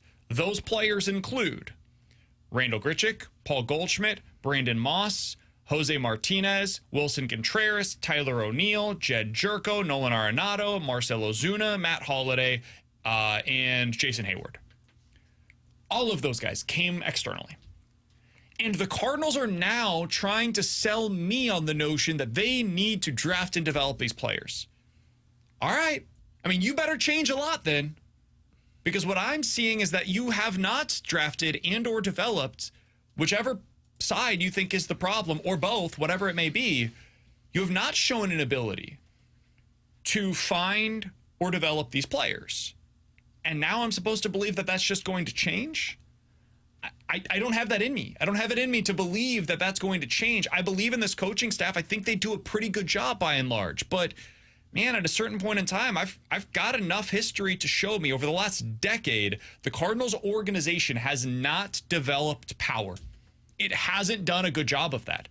So if you're bad at it, you have to acknowledge your blind spots as an organization, right? Some teams just aren't as good at certain things. So go out and acquire it. But they're unwilling to do that as well now. And they're saying, no, that was part of what we did wrong. No, apparently you're pretty decent at finding power from elsewhere. You just can't develop it yourself. That's fine, man. Some teams can't develop pitching. The Cubs, when Theo was in charge, nope, not good at it. We're not going to find that pitching. He never did. They still really haven't. Acquired it to be able to win a World Series with them. So I bring all of this up to basically say, like, I don't know what's happened or why this has been the case. I can't explain it. It doesn't make sense to me. I would bet that there's a lot of other organizations that I can go to and find 10 people on the kind of list that I just mentioned for the Cardinals. They've been bad at it, so they've got to find a way to supplement that. And their answer is no, we're not going to do that. We're just going to figure it out. And their answer is we're going to get back to what we used to do and draft and develop those guys. And by the way, you mentioned the coaching staff and how you think they do a good job, and I agree. It's also a reminder, like, they can't add a whole lot more to a player's profile when it gets you, right? You're not going to suddenly turn a guy that's a 420 slug to 450. You're not going to turn me into a former athlete to give you the athlete's perspective on the air. It's not going to happen. You're not going to turn Michaelis into a swing and miss guy. Remember, they mentioned that when they first hired. I think it was when they first hired Dusty. Like, oh, he's going to work with giving Michaelis and Wainwright more swing and misses. Like, no, like that. Just you can't ask them to do that. You're setting up your coaching staff to fail, right? They might be able to make a guy go from like a 420 slug to like maybe 430. He's not going to jump 30 points up to 450. Exactly. It's impossible for him to do that. I think the 618 might finally be coming to the point where we're at, where he says, so what's the point then? Are we just doomed? They can't spend with the big markets and they can't develop. What you hope is a cap gets placed. Or you get better at it. You get better at it. You figure out ways. Or you just revert back to your roots. Like, they're telling you that their roots are one thing. It's not true. I was going to say. It's just not true. They're not a purely draft and develop team. That's never been the case, and I don't know where this came from. Like, it's as though they see themselves as something that they are not. You got this organization with this ownership group has always supplemented their external acquisitions with internal talent. And they're really good at that. Hell, they're still really good at that, man. I know they say like their minor league system is broken. Maybe it is. I don't know. But they develop the same kind of players now that they developed in 2011. They do. They say that it's different, but it's pretty darn similar on the position player side of things. Where it's broken is on the pitching side. That's broke. And they got to fix that. There's no doubt about it. But on the position player side of things, guys, go back and look at the players that you loved in 2011. They're not all that different. The homegrown guys, they're not all that different from the guys that you think are crap today. The difference is what's around them. They don't have Albert Pujols. They don't have Matt Holliday. They don't have Lance Berkman. They don't have Carlos Beltran. Like, these guys that were the middle of your order in the early 2010s, most of them did not develop within this organization, and that's okay. And in fact, that's a great thing. So, yeah, it's very, very frustrating. I don't understand it. And as I continue to look more and more into it, I get more and more confused. To answer that guy's question, I don't know what you're supposed to do. Every fan is going to approach this differently. But for me, like, it makes me think that we're just kind of spinning our wheels over the next couple of years with these Cardinals conversations. It's why I asked Katie if there's anything Chaim can do, because she answered the way that I was hoping she would. I mean, this is all going to come down to Chaim and his communication and his ability to be upfront with this stuff. Because if they keep doing this dog and pony show of what we've done in the past, of acting as if they're not that far away, and people are left in the dark, then the frustration becomes what you're saying. You're just doing this vicious cycle of back and forth every single season. But if they're upfront and honest with this one, of like, look, it might be bleak for a little bit, but the hope is we're building towards this. This is what you focus on over these next couple of years. Then you start to feel a little bit more optimistic. From the 618, guys, the players that you're talking about would cost over $500 million. Then go spend it. I know that sounds insane, because they're paying $35 million next year for Sonny Gray. What we're saying is the term. And they're the term is what scares them. $50 million on Gray and Arenado combined. 60. Or 60, yeah. Yeah. They can go do that. Yes, you're right. It would cost $500 million. And what are they spending on Contreras? For other guys, $300 million. Look at it from an average annual value sense. Can this team spend $40 million on a player? Yeah, absolutely they can. Can they do it on 3 players? No, and that's the difference between them and the Dodgers. But you could get one. But baby, they don't need to spend it on 3 players. No, put one player in the lineup and make your offense a little bit different. And then go get another guy that's $20 to $25 million. And now you supplement it with this homegrown talent, and now we're talking. Their unwillingness to get that first one, that's where you get yourself into trouble. And if you get it wrong, you're screwed. That's the reality. Like, if you get it wrong, it's gonna hurt. Look at the Padres. They've gotten it wrong before, man. And when you get it wrong, it puts you behind the 8 ball. But that's where you have to be right, and it's why Bryce Harper was always the answer, and they chose against it. Coming up next, they had O'Neal. 101 ESPN.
Tanner Hendrickson here to tell you about my friends at DraftKings Sportsbook, America's top-rated sportsbook app, which is coming soon here to the Show Me State, and you can sign up today. New Missouri customers can get $300 in bonus bets once DraftKings Sportsbook launches on December 1st. So download now and place a $5 bet when DraftKings Sportsbook goes live. DraftKings Sportsbook brings everything you need to elevate your game days, including live in-game betting, lightning-fast payouts, and endless ways to get in on the action, all right from your phone. And when they go live in Missouri, you'll be betting with the Sportsbook app trusted by millions, safe, secure, and has fast money withdrawals. So download the DraftKings Sportsbook app now and use my code TANNER to grab $300 in bonus bets with just a $5 bet when we go live December 1st. That's code TANNER in partnership with DraftKings Sportsbook. Gambling problem? Call 1-800-GAMBLER. 21 plus, physically present in Missouri. Eligibility restrictions apply. Bonus bets expire 7 days after issuance. Excludes customers who redeem pre-launch sign-up offer. Terms at sportsbook.draftkings.com/promos.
If you missed anything from today's show, be sure to check it out on the podcast page, 101ESPN.com, and the free 101 ESPN app is where you go to find it. It is all sponsored by Schaefer Door Company. That 101 ESPN app, super easy to use, free to download. That is sponsored by Dobbs Tire and Auto Centers, and you can join TMA at the return of the Lemmings Open, Friday, October 3rd at Oak Valley Golf Course and Resort. It is all brought to you by Michelob Ultra. Get your foursome together to join Tim, Martin, and Doug and Jackson for a day out on the course, including breakfast from Donut Drive-In, lunch from Lion's Choice. I love me some Lion's Choice. An after party with food from Small Sliders, and all your Michelob Ultra beer and seltzers, just for you, Alex. Registration opens this Friday morning at 8 a.m. with a portion of the proceeds benefiting Birdies for Bipolar. Find all of the Lemmings Open information right now at 101ESPN.com. I'd go with 7.6 today for the show. Are you kidding me? Felt good about it. 8.9. We had 2 Cardinals segments.